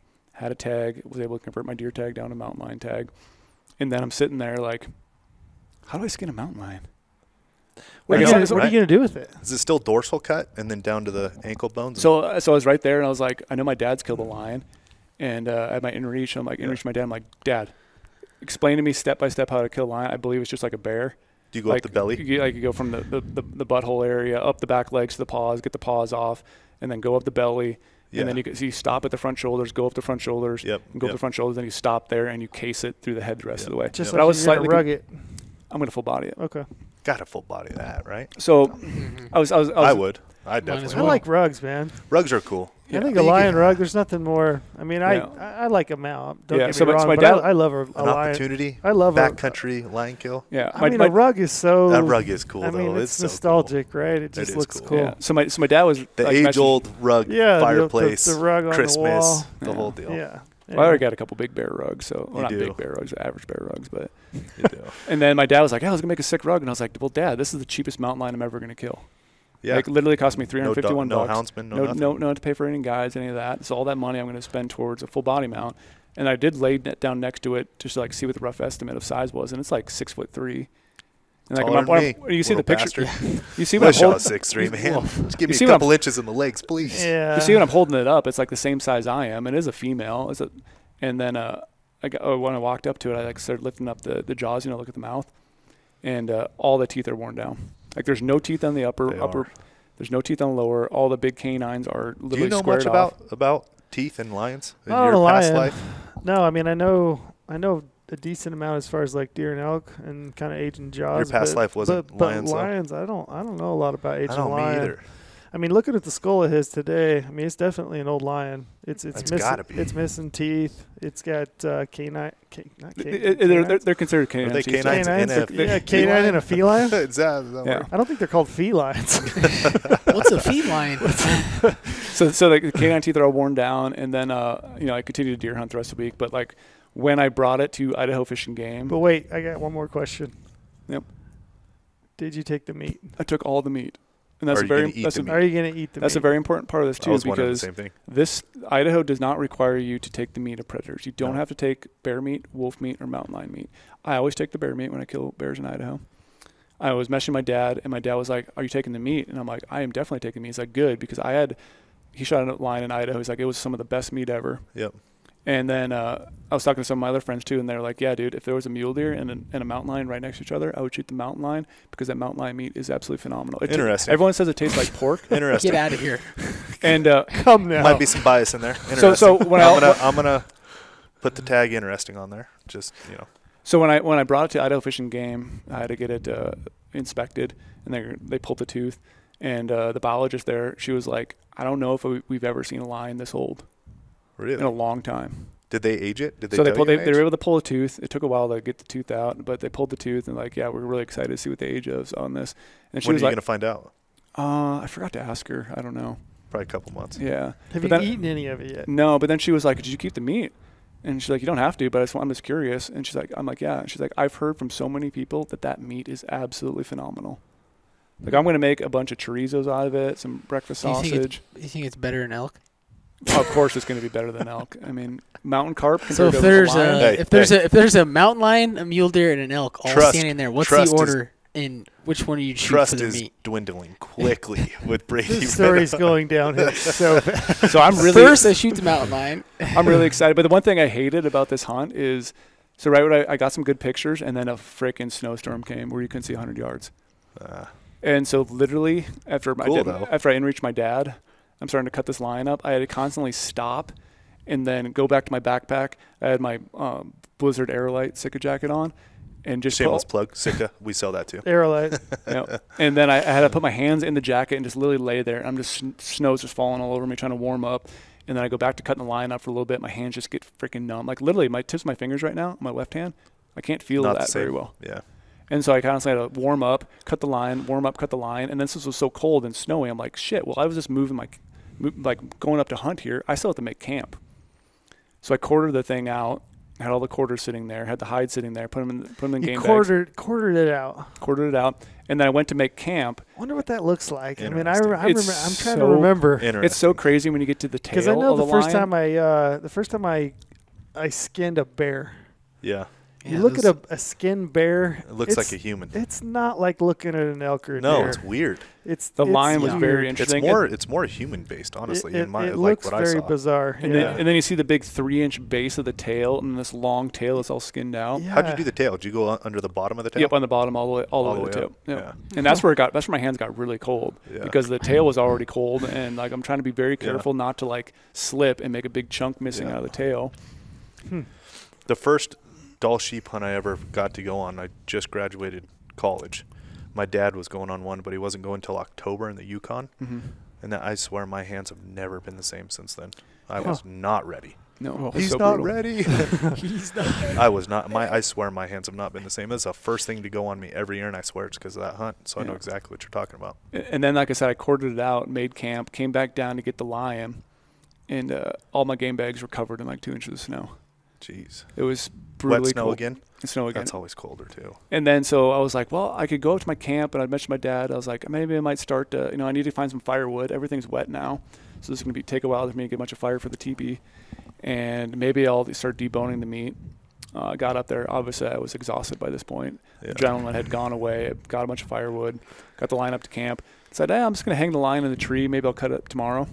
Next day, that line meat was fucking rock solid. Was it? Just Were you really tempted frozen. at all to eat it? That's what I was going to say. I know, I right really away. want to know about like the campfire, eating part of this. Campfire, Campfire, do they have, tenderloin. like, I'm a little scared about eating it back there because back you straps? have to cook it really hey, well. and we're not with elk. Elk first thing. You eat it On On the the raw. skewer. On the skewer. Mule, same thing. Right there. Yeah. Done. So I was a little nervous about cooking it back there, and like, I probably could have put it in my jet boil, but also there's not a lot of. I don't want to use like the mountain lion fat, but I probably could have to like get some oil in there. But like, and then I was kind of mad because like now I have these frozen quarters, and now later I'm gonna have to pack out frozen quarters. Yeah. And lion looks pretty small, but the It's not meat's that still small. pretty heavy, Yeah. and the bones are feel pretty dense. Well, I mean, they're a dense animal. yeah, and Like so they carry a lot of weight outside of their chest cavities. A Yeah. lot of weight. and so I had all that hide there. I had a How little heavy quarters is hung out. mountain lion? I think maybe 120 pounds ish Yeah. is max on a female. Yeah, like I think maybe a 100 big, pounds. like a big tom would be like 160, 170. You hear about you those hear about crazy those, but wives' tales that break 200, but Yeah. like, do they? I'm That- not sure. That's I'm why a not bunch sure of my either. bunch of my friends were. You always hear messaging me. everybody tries to say, "Oh, Yeah, I would got one s- broke 200." yeah. Like, does it? I mean, though? the guys that I know that hunt lions, I'm like 100, Consistently, yeah. 160 pounder, Yeah. 170 pounder is a giant tom. And that's why I had friends message me like, "How heavy was your cat?" And I was like, "Bro, I honestly have no guess here because I know people throw out numbers Yeah. and weight, and I'm like, I have no clue. It's just Yeah. heavy. Like I know when I was holding it up, They're like just it was dense, awkward. man. It was awkward to hold for the photo by myself and try to take a photo, and I instantly was having to set it down and pick it up. And there's so many photos of me like just standing there looking awkward, like I just dropped We the gotta cat. see by this. accident. We Gotta should see this. Roll the tape. Roll the footage, man. We got to see this. But yeah, it's also too. It's kind of interesting. I had one guy comment on my post like, "Why do you guys always hold lions? Yeah. I wonder. Hold lions and wolves? Like, just- why is that a thing?" Because they don't show well laying down. Yeah. Yeah, that's and what it's I not, think too. And no one come after me about the show well because of this bullshit with pictures. And you're proud of it. It's Proud an of animal. To give context to Yeah. it, you can't give the animal context Yeah. unless it's Yep. shown, right? Yep. And if they're laying just their body builds, it just doesn't. There's no like perception and Right. context to Yeah. what it is. You know, So yeah, that's why we that- hold them. that was an absolute wild adventure. Something like my dad kept saying, like, you just killed the trophy of a lifetime because you didn't do it with the dogs. You glassed it up Yeah. and you had a tag in your pocket. He's like, that's such a cool experience that you will never forget. And still this day, I'm like, I can't believe I killed a lion. Yeah. So and then also the craziest part too, I'll throw this on there because I think it's funny. Neville probably knows what I'm talking about. What I talked about last night to you. Instantly what I thought What of. do you got? when you were riding dragons, That was such a cute were moment, riding you dragons. guys. such a cute moment. Inside jokes. You is guys are the cute. cutest. Inside You joke. remember what happened this last year with my life? Yes. So I was never able to hunt a mountain lion because I was married. And she would not let you kill She would one. not let me kill one. Very, very vivid memory of this, which I thought was interesting. But now, since I filed for a divorce and I'm fully divorced, the first Brady thing single, I did, bring it on. Brady. Shameless single. plug, The Brady fir- single. Shameless plug, Brady single. so I filed for a divorce, and the first thing I did, like 6 months later, is kill a lion. That's awesome. So that was Really that was a good win for me. All right. That's a good win for me. So, were you too high? No. Where were the bucks then? Yeah, Well, where's the bucks? I don't honestly know. The thing is really weird Cats about are that. cool and Where's all. the bucks? Where's the bucks? Where's the bucks? I passed up the biggest buck I saw on that Idaho leg was like a 150 4x4. Passed him up, glassed him at How 1,300 high? yards. How high? This was at like maybe like 7,800 or 8,000 feet. Pre or post storm? This is post second storm. What Post elevation second were the storm. elk So still at? high. Elk are right in that same area. 8? Yeah. Yeah, around 8, 7.5 to 8. Yeah. Was he moving? Were any of these animals moving Down. during or post snowstorm? Yep, post snowstorm they were still up on ridge lines walking. Like I said, even the second Wind blown ridge lines. and every time I was walking, even this area after I killed the lion, I would walk tracks in the snow, come back, there'd be deer tracks. And I was glassing deer, but I was also looking at these big canyons. I had this one canyon that's probably two miles long, just a freaking big canyon, big burn. I could glass from this ridge. I could move down the ridge and glass it. I never saw a freaking deer on this whole side. There's dark timber everywhere. There's really high stuff, but also in this area, I could see the lowest part of the unit. You could glass clear down. And this is literally the lowest part of the unit Yeah. because of the way the mountain range works and some of the river systems. Like I could see the bottom as well where there's no snow. Yeah. So I'm not saying I am so high and dedicated to it. Like if there was deer down low, frick yeah, I'd go down low. But like I like starting high and working my way down to figure out, because I want to hunt these oldest mature bucks, and I think like they're going to be a little bit slower to move down because there's no rut yet. So I want to hunt where they are, and if I can't find them, I'm going to go a bit lower, lower. But the spot where I killed the lion, I could see stuff with no snow, see stuff with a little bit of snow, and see stuff with a shit ton of snow. But this big canyon had no deer on it anywhere, and also no elk. It was just the weirdest thing how there was just it's a black hole. It was just dead zone. Idaho is in a interesting spot with deer in general. I was going to ask you, do you think that the bucks were there and you just weren't seeing them, or do you think that is your take that maybe there just isn't? Honestly, I think a little bit of both. I have to think that way. I mean, with tracks, right? I mean, there's tracks there, and so I know there's a lot of deer tracks deer that laid tracks that I never glassed up as well. So I don't know what those were. But like I covered so much country and didn't see any deer. That'll drive you crazy too. The tale is old as time, right? I'm in them. I'm here. Yeah. Okay, where are they? How many times that happened? Yeah, there's nothing more frustrating than looking at like your prime piece of habitat and seeing tracks and like just not seeing deer. And then I would loop around the mountain. I'd glass this one spot. I saw some elk down a little bit lower. I turn around. I glass this like north-facing slope, and just like you'd see maybe some bucks and stuff like that, I saw does just sitting in the snow. Just toughing it out in the deep snow, just bedded down. How many does? There's 5 does. Just bedded there in the snow. I'm glassing every little spot up and down, all over the place, trying to see if maybe a buck getting a little sniffy, even a young buck. Yeah. Not a buck in sight near those does. And their does are just hanging out in the snow. And then the next day, like I thought, oh, maybe it's, they moved down. Those does are still there. They're not content to leave yet. So they were still up high. How much snow on the ground? It was almost up to my knees. Date? October like 27th. So you're pushing up against Halloween. Yeah, like the season ends, whatever it was, the 30th. Yeah. 30th. All right, so 6 days up there in that last spot. Didn't see any big bucks. Saw that 150-inch buck past him. Saw another smaller 3-point, and just a bunch of dings. Never went low. Well, I could glass low. But yeah. So I guess you like the unit could. You looked over. I looked over country. the low country. Yeah, there's no place I could have. Can you confidently say that you looked over low country? I looked over low country. Enough information that you can make the decision. Because that mountain line spot, literally, because that area didn't have snow until the second snowstorm. The other area was in already had snow earlier. So when that one snowstorm came, that stuff. That's why you see in the mountain line footage, there's not a lot of snow right there. So that already did not hardly lose any. Yeah, until the next snowstorm came. So like, what drew you into this area, this unit? Just remoteness. Which unit? Remoteness. Which unit was this? Yeah, it was a unit with some numbers. The one that was left. So it was like just right. The when one that had when he got through. And I also really like this area because it did have a lot of timber. And I kind of wanted to hunt something that most people don't want to go to because I wanted to find a mule deer that was going to die of old age, that just lives in some thick shit and lives up the whole time. But there was enough burns where I could glass burns. And you always know I talk about edge habitat. There's enough edge habitat where these bucks might be in the big timber, might come out a little bit on the edge of the feedless burn, and don't want to come out in the open. Because I know I'm not going to glass these big parks of openness. Like a big buck ain't going to be out there. There's no rut going on. They need that edge habitat. So I was glassing in big timber pockets too. So maybe they're just in the timber. We spoke about that on the last podcast too. We agreed that time of year, like early pre-ruddy-ish pushing on Halloween. That's kind of that. What's the word you used? Mosaic. Yeah, another one that sounded smarter. A nice mosaic. Lots of edge. Monoculture. Oh yeah, monoculture. Yes. You don't want to be in those. You don't want a monoculture. But you want the mosaic. You want a mosaic. Lots of edge habitat. Yep. And because like that time of year, they're going to be the deep stuff. And so like I was trying to focus a lot on small pockets. Like, it's hard. It's hard to glass small pockets and hunt small pockets because you might glass it, you might move over here, and that's the time that deer could walk out. And by the time you go back, there could be gone. But it's like just keep focusing all day and not getting discouraged. You're not seeing deer because you constantly have to glass those dark pockets. Like, were you glassing all day? Yeah.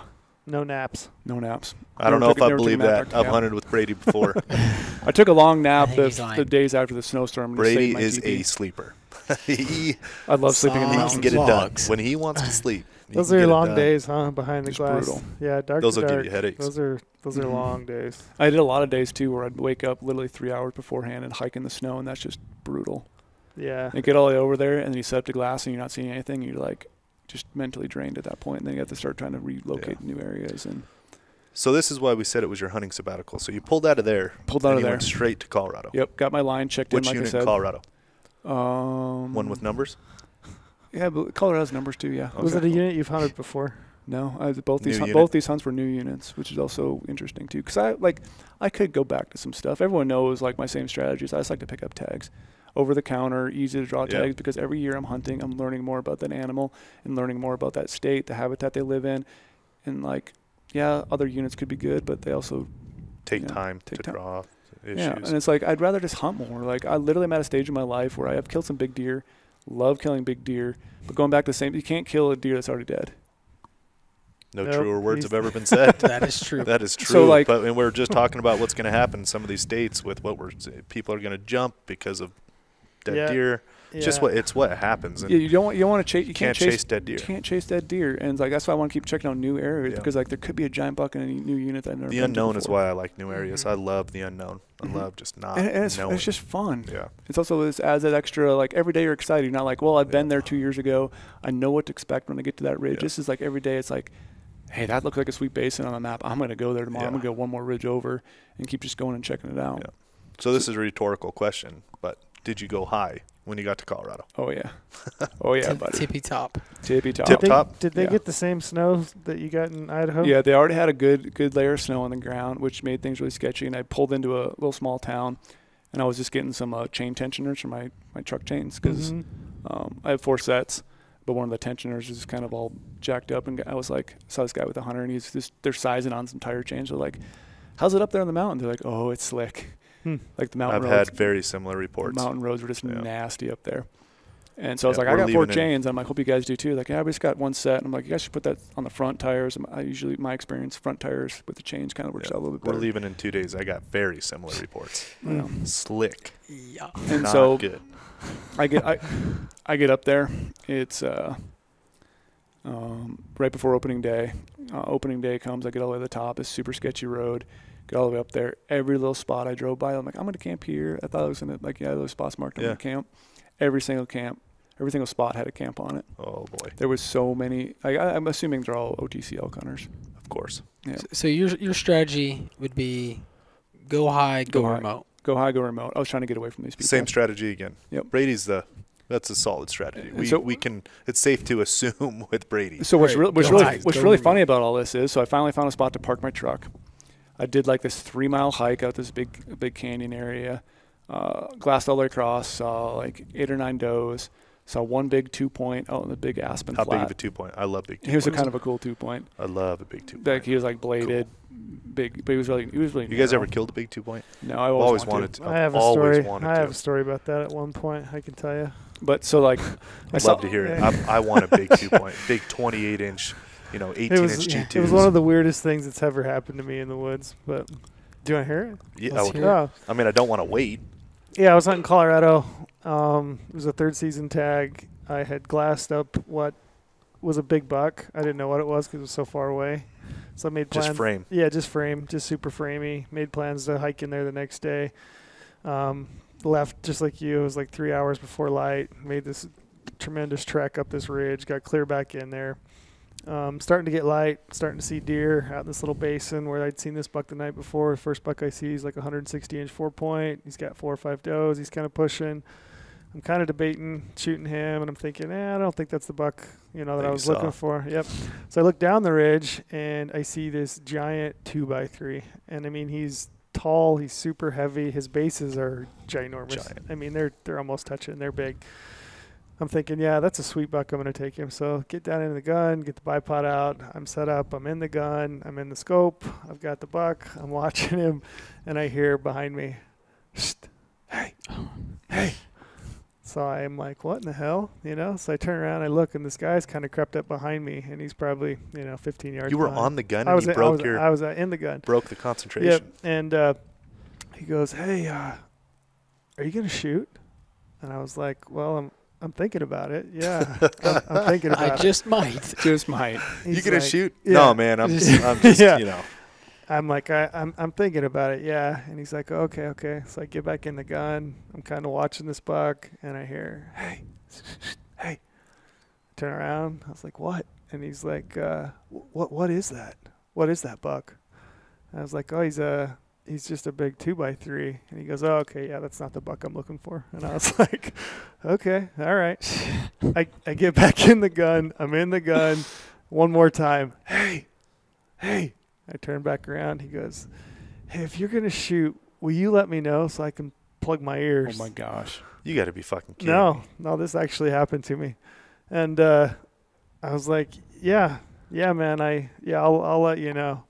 And I didn't shoot that buck. It kind of ruined the whole thing. Kind of ruined it for me. Yeah. Yeah. To be honest, don't be that guy.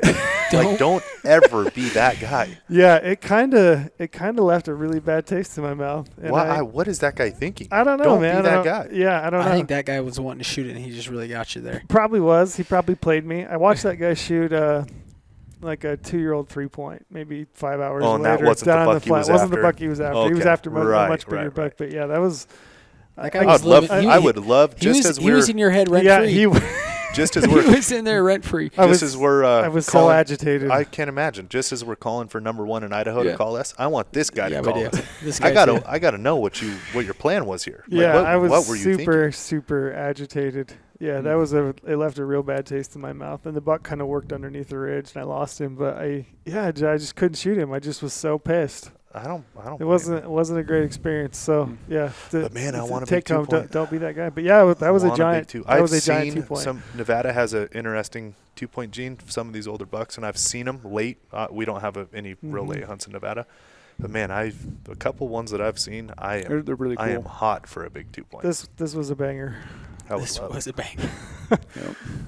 So yeah, like you were saying, like my strategy going deep and remote. Yeah. And just getting lost. So that doesn't happen. Yeah. And so I sit there and glassing all this country. There's again a bunch of aspen patches, a bunch of dark timber. I'm seeing deer up high. So I am seeing deer. I'm above 10,000 feet here. So I'm seeing deer all the way across this basin. I know this is like basically like an observation night. Like there's no way I could if I saw a big buck over there, I couldn't stalk it because it's too far away. So I'm like, it's dark now. I'm gonna start hiking back. Nasty long hike, and it's super deep snow in this area. I'm going through a bunch of north-facing slopes, hiking up this big steep stuff in the dark. I get back to camp. It's like 2.5 hours past dark, maybe 3 hours. And I see these lights on some of these wall truck tents. Camp. Yeah, I was at my truck right there. I just parked it. I didn't set up a camp or anything. So did you go that high? What? So did you go very high? Oh yeah. Well, you could drive up really high. You can't do that in a lot of places. Yeah. So Colorado, a lot of times you can get high. Are you chained? Yeah, chained up. Yeah. A lot of places you can get high in Colorado. A lot. Even in town, you can get high in Colorado. Yeah. Rocky Mountain High. So here's the funny part about you saying like I do stuff crazy. So I'm sitting there back at my truck, thinking about maybe putting out a tent, but I'm like, I don't really like this area that much. I didn't see a bunch of big deer right away. All these camps are through here, the whole section. I really thought someone was going to go to that ridgeline, but no one had been out there. Like no one had been out there all day, and so I'm like, people just don't want to go that far. They just want to stay back to their truck. They're probably just elk hunting, glassing those open parks, thinking the bulls are going to come out. Lazy elk hunters. Yeah, lazy elk hunters. Guys. So here I am at my truck. I have my headlamp on, and I was really organizing a bunch of my gear, getting ready for tomorrow, because I was just going to leave that area and go find a Meanwhile, I'm the one that says, why would I leave my truck for that? I'm just going to shoot one right here. Yeah. So I have my headlamp on. All of a sudden, this guy comes, there's like a wall tent, 500 yards away. He comes over on his four-wheeler. He's like, hey, man, you all right? Like, we saw you get back so late, and now you're by your truck. You stuck? And I'm like, no, I was out hunting. I just got back.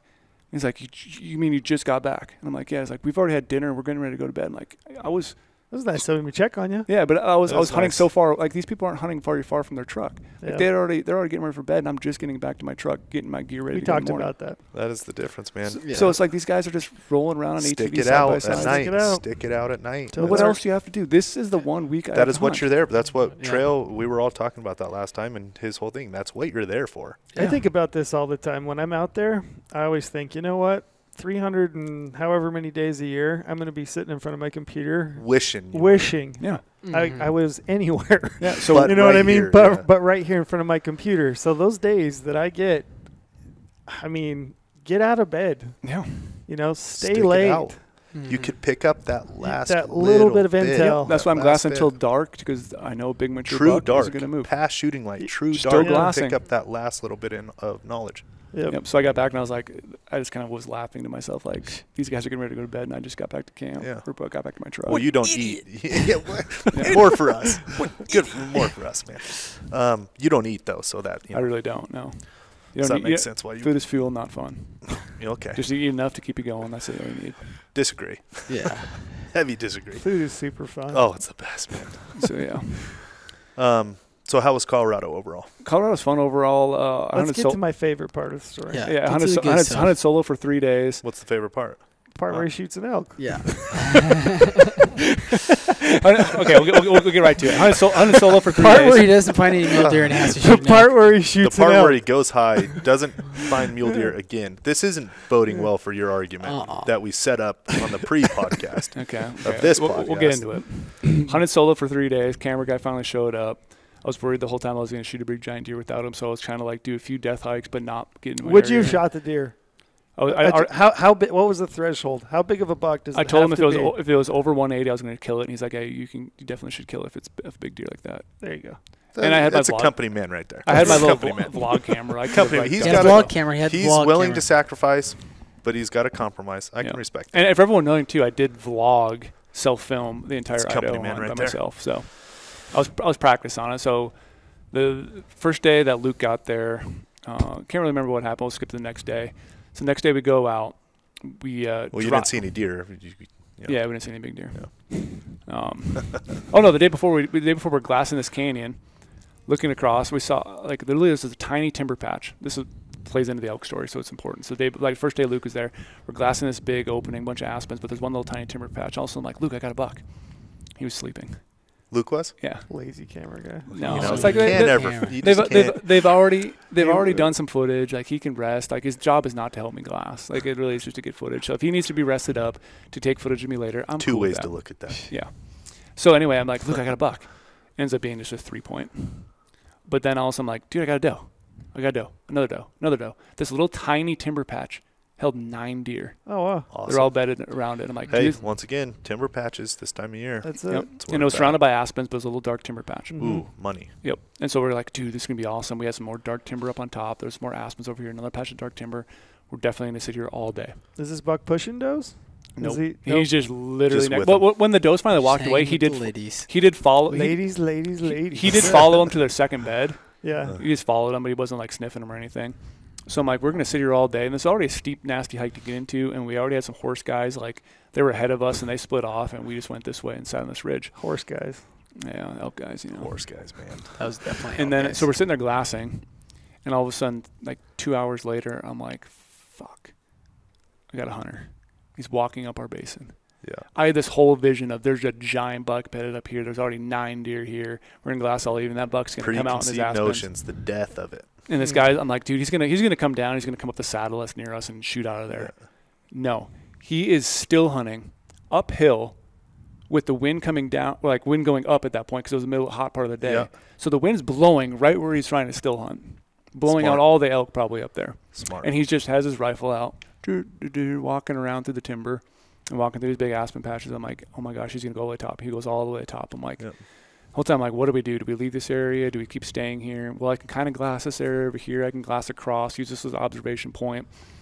And then not even like maybe an hour later, I look down below. Luke again was sleeping. Okay, now this is a problem. Luke. I don't want to throw Luke on this the guy's bus, on but a- it's kind of funny though. This guy's on a day rate here. Now we're getting. So I'm like, Luke, Night, Luke, night, I'm like, Luke. Luke, I got a bull. And he's like, what? I'm like, big bull, like get up. Yeah.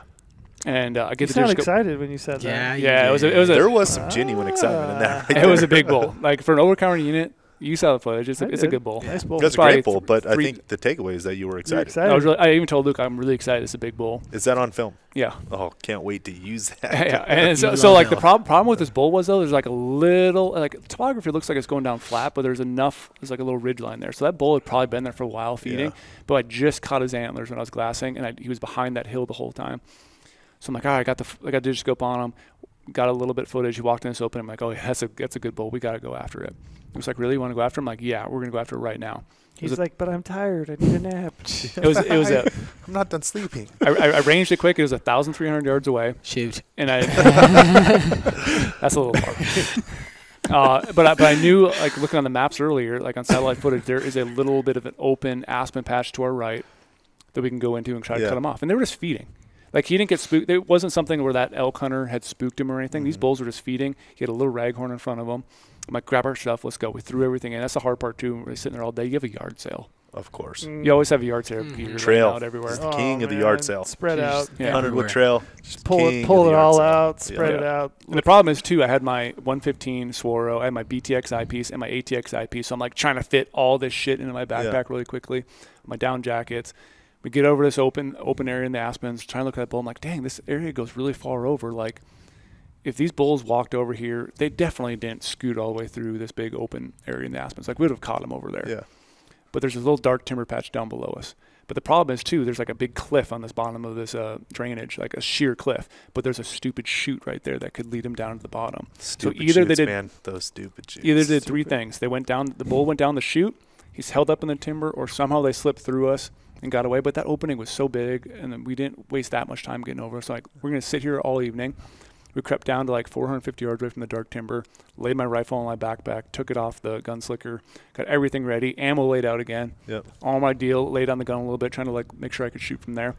We're going to sit here for the next 2 hours. And either that bull went down the chute, is in that timber, or he got away. But I think he's in that timber. I think like he maybe just like was feeding early, found a spot to be safe, and then wanted to come out in the evening again. Yeah. I don't know a lot about elk.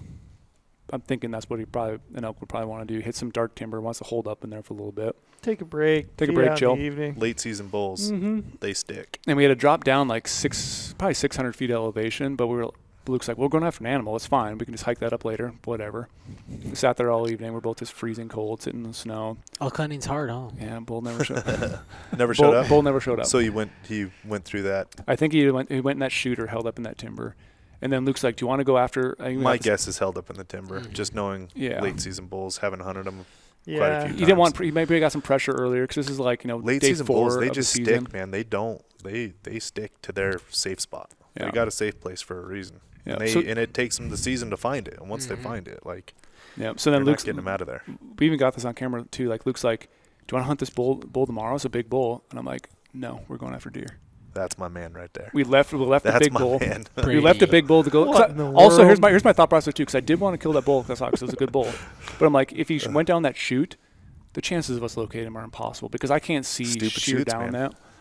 And if he's in that timber, like who knows where he could move to? It's late season. He could just get pressured by someone else, or maybe that horse guy is going to be there again. And there's a lot of elk pressure too. Yeah. And so I figured too, like I haven't seen a big deer in this area. I saw that little tiny 3-point glass this all day. Yeah. Like we need to not waste time and try to hunt this bull. Let's go chase mule deer because that's literally what I'm passionate about. Yeah. Left this big 320 bull.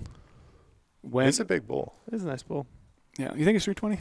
I think he's pushing through. I mean, it's a big bull. 310 to 320. Yeah. He's in the neighborhood. It'd be the biggest bull I've ever killed. It's a bull that would solid 6. It would be a bull. Good backs. It'd be hard for me to pull off that Great bull. backs. Yeah. If I'm being honest, that'd be hard for me to pull off that bull. Yeah. And if I had him located right there. And if I knew that chute wasn't there, where access to the bottom, I might have stayed on him. Which is the late season hunts I've been on with elk, it would be hard for me. Because he's gonna be there. Yeah. I'm thinking of buying a 3rd season tag. Yeah, where's that spot? I got waypoints. No, I got them all marked, boys. Like I said, every time I'm out hunting, bull. I mark every single cow, doe, deer, whatever. Yes, I have all those animals marked. Every single waypoint of every animal from this whole entire hunt. So if you guys want them, There we go. Hit me. Hit me. So the next day we're like, well, we should go back to this area, but we're gonna drive a little bit further. There's this big outfitter camp, bunch of toy haulers, everything like this. Like we're gonna drive past this little outfitter camp. There's a road that goes 3 miles further, dead ends. We're gonna park there, hike up the other ridge. This is basically one more drainage to the west of where that big bull was. Okay. And so we're setting up. We're glassing a bunch of east-facing big openings, like good dark timber, aspens, dark timber, like a big giant drainage. Again, it's really far away, though. It's like long-distance glassing, so it was literally BTX country. Yeah, I'm on the BTX all day. It was so fun. I love where I can just put the BTX no eye up. fatigue, comfortable. Sitting there glassing. Mid-afternoon comes around. Also, I'm like, dude, I got a bull. Hadn't seen a deer in the spot yet. No, wait, no. I did see the deer. No, I saw. Nope. I did see 3 does. I saw 3 does up on top of this aspen patch. Did you glass low yet? Touche. So I did see some does there. I saw does earlier. I did. We have them on Digiscope. I can prove it. Okay. Because Luke's always like, get every single date. What's the date on this? November 2nd. Okay. Post Halloween. Yep.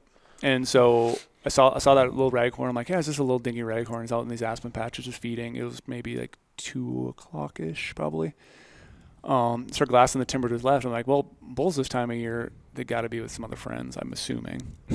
Typically. I don't know anything about elk, but I'm assuming there's some friends. Typically, bachelor up. So I mean, there are the cases where they don't, but I mean, you could assume there's some friends. So I moved over to the timber. All of a sudden, like, I got another bull. He's not a raghorn. He's just a medium-sized bull. Still is a raghorn, but not like a dinky raghorn like the other one. Yeah. And I looked at him for a while, and I'm like, he's got a broken leg. His one front leg is literally, he's not putting any weight on it. He's like just limping. And looks like, do you want to go after him? I'm like, I don't know. I really want to hunt a deer, but like it's a perfect situation. I did buy an elk tag before I came out there, so I have an over-the-counter elk tag in my pocket. Like I was gonna go for the bull the other day. This was an elk hunt. This was an elk hunt. So all of us are salivating to give a follow-up question here. I can see all the looks on your faces. And then like Luke's like, what do you want to do? And I'm like, he's got a wounded leg. I do feel bad for the freaking animal. He's totally wounded. Yeah. He's in a great spot. I think we can go kill him.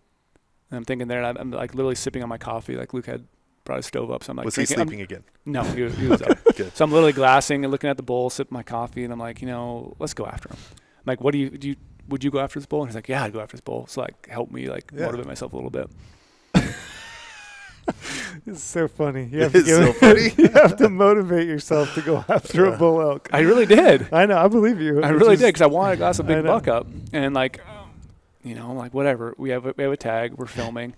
This would be a great part of the film. Yeah. And I still have a bunch of days left. Side note: there is supposed to be a giant storm that night. Like we're supposed to get over 12 inches of snow that night.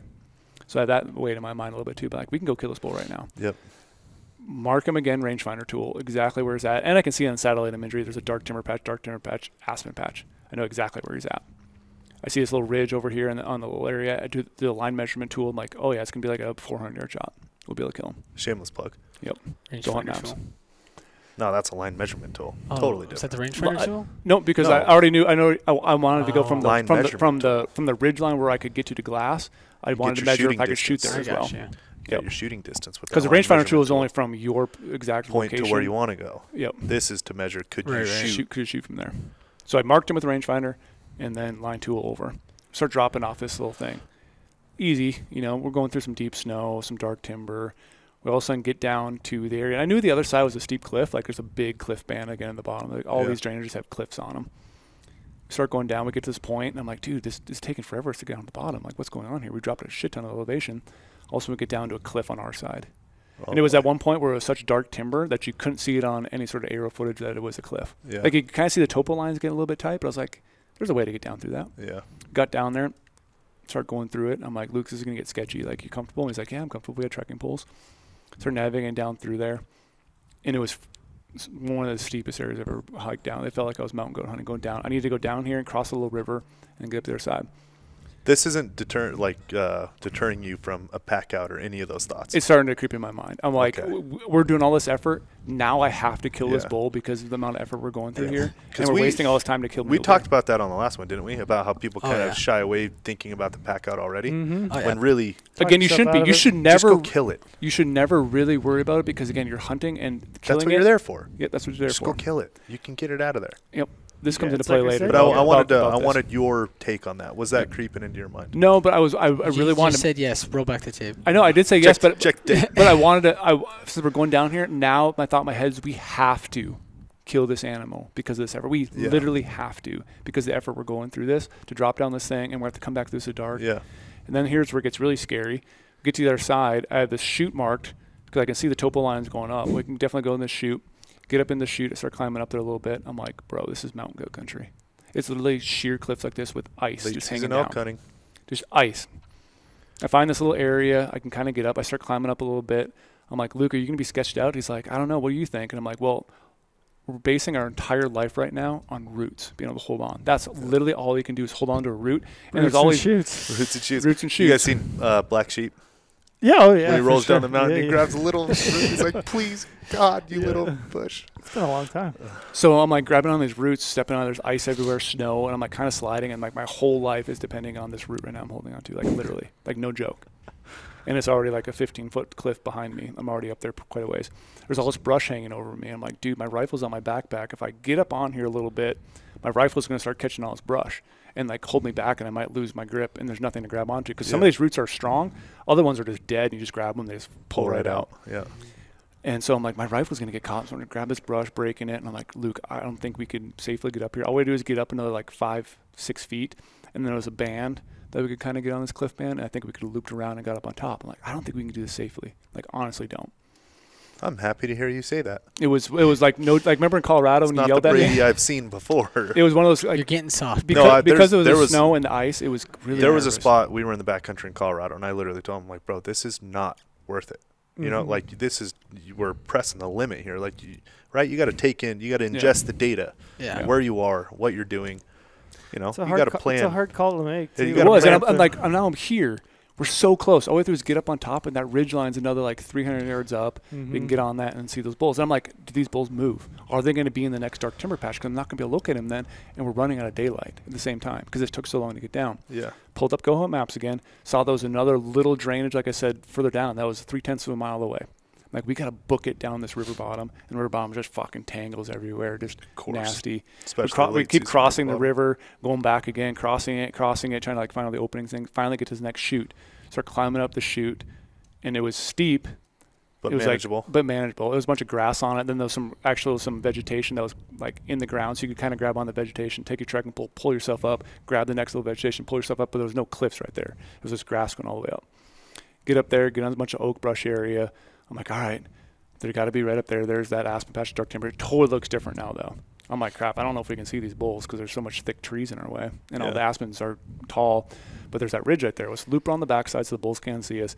Get up on this little oak patch thing, set up right there. Instantly I set up, look with my binos, my 12s, see with the smaller raghorn. I'm like, all right, the smaller raghorn's here, but where's his buddy? How far? 640, something like that. So you're right there. Yeah. So I'm like, he's here somewhere. I'm just like glassing. I'm like, Luke's like filming, doing some stuff. At one point, I'm like, Luke, I don't know what you want me to say right now, but I am so focused on getting this bull. So sorry if I don't like say something on camera. Like, I need to find this bull. We worked over here. Not being a company man. Unbelievable. I need to get selfish out there. I need to find this bull right now so we can kill it. Like, I'm not gonna shoot the smaller one. I want to shoot this bigger raghorn. And I want to shoot it. You guys heard that, so write that down. I think there's a lot of clips we're taking out of this. And so I'm glassing there. I'm like frustrated. I can't see it. Finally, I see the bull. I'm like, all right, there he is. He's walking through this timber. He's like just in the aspens. It's so thick. You can barely see his rack. I'm like, dude, I don't know where we can get a shot. Like, I can see him, but I don't think we can shoot because there's so much trees and brush in the way. And I'm like, do we drop down this ridge, get this other side? But I'm worried about the wind, and if we can see him on this other little ridge we can get to. And finally, like, dude, he's going to start moving out in the opening. I think I can take a shot right here. He's actually coming back in this open. There's a chute, like, between a bunch of aspen trees. And Luke's trying to get him on camera and can't find him. I'm like, let's just move. I'll help you get him on camera. I'll put the digiscope on it because I know where he's at. And you just sit back and record.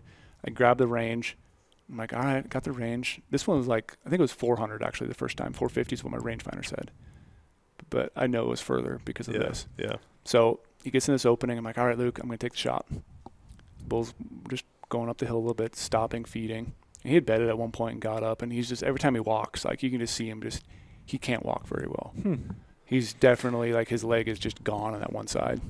Like, gone. Yeah. Probably from going down that chute. Probably. Tripped and fell. Did it look like it had been recent, or what do you think it was the hide was all healed over, but literally the bone was just completely shattered. Like, it's almost sounds powderized. Like a bullet from a year previous or something. From a 6.5 Creedmoor. Probably a 6.5 Creedmoor. Definitely a 6.5 Creedmoor. 6.5 need more. Yeah. And so I ranged that spot, but I'm like, dude, there's so much brush in there. And he was beyond that spot where I could range. I ranged it a million times. I knew I had it. Put that in the scope. Laid down the gun. He's like, all right. I'm like, I'm going to shoot. Press the trigger. He's like, you missed. I'm like, no way. I literally told him there's no way. I didn't hear a sound though. Yeah. I'm like, where'd I hit? He's like, you shot low. I'm like, shoot. Like, my rangefinder did not pick up it picked up a bunch of the brush beforehand. And I should have switched my rangefinder to further distance. I had it set at best target instead of going through stuff, but usually best works for me. And I'm like, well, he's still there. He knew nothing was going on because it was a 15-mile-an-hour wind. That was the other struggle part too. So I had to Kestrel a bunch of times, trying to get the wind, trying to dope it, trying to do this, get on the gun. And he's like, I think there's more wind now, and there was more wind, so it was constantly wind going too. So I did hit a little. Yeah. I hit low in front of him and then to the right. But like, he's still there. He didn't know anything was going on.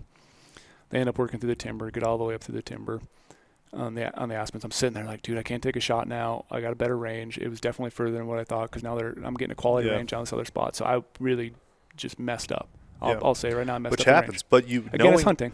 But having that first thought in your mind be there's no way. There's no way. That's when you know you're still in your. You're still in your. That's why I know. That's why I know. For me, it was a perfect shot. Yeah. I wasn't nervous. I wasn't anything like that because this shit ain't Hollywood, man. It's never perfect. It's never perfect. That's what I mean by the thoughts in your mind. If you grab that gun and it's a bad thought already, or if you pull the trigger and somebody tells you you're a miss, you're like, oh yeah. That should not be your thought. Yeah, you might have thought. Your thought should be your thought should be there is no way. There's no way. Because I knew it wasn't me. Yeah. So I knew it was a bad range. Yeah. Because I know I would have killed that animal. Yeah. They work up through that. They're just like feeding. I'm just like frustrated on the gun. Can't shoot. Trying to find him again. I'm like, he's there. He's like, I see the other bull. I see him. Finally, they loop around, get up in the snow patch. I'm like, all right, look, he's dead. He's in the snow patch now. Dead. So now it's like that 600. Now it's at that 645 yard range. Yep. And he's in the snow, dead. I got him now. Crushed him. Ranged him, laid back on the gun. Luke's filming. Boom. Send one. He's right between his two dark trees. Hits him right behind the shoulder. Like, oh yeah, you crushed him. Like, I could hear it. He walks a little bit further, beds down. I'm like, all right, game on. Beds down. Aspen tree, in front of his vitals. Of course. Right in front of his vitals. Gets up, takes a step. I have the same range. Shoot another shot at him. Hit him right behind the shoulder. Bull doesn't even flinch. Literally doesn't even flinch. He turns around. You can see the two bullet holes on the other side. Just absolutely perfect. Right behind the shoulder. Yeah. Just still standing up. Beds down again. Hit him another time. Hit another time. I put one in the shoulder because I'm just going to. Like, I had experience back in the day where my brother lost a bull in Idaho. Late season elk, man. It's no joke. My brother shot a bull really close at 80 yards. Bull fell over. Went to go find another bull because there was two bulls there trying to get his front shoot one. And came back to his bull. His bull's gone. Yep.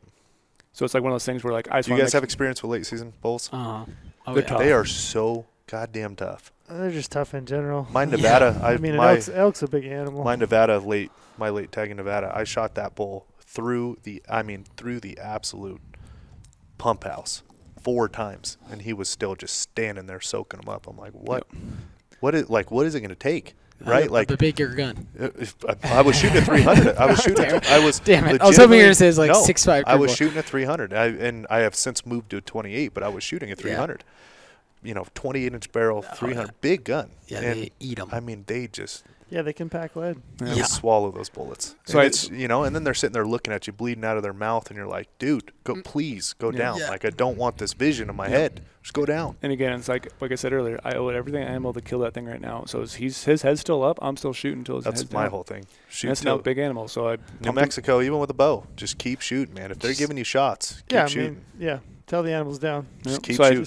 Those first 2 shots, I was like, hey, there's no ego saying, 1 shot kill. It's like, no, dude, just keep shooting. Good old quiver dump, good old ammo wallet dump. Yeah. Right?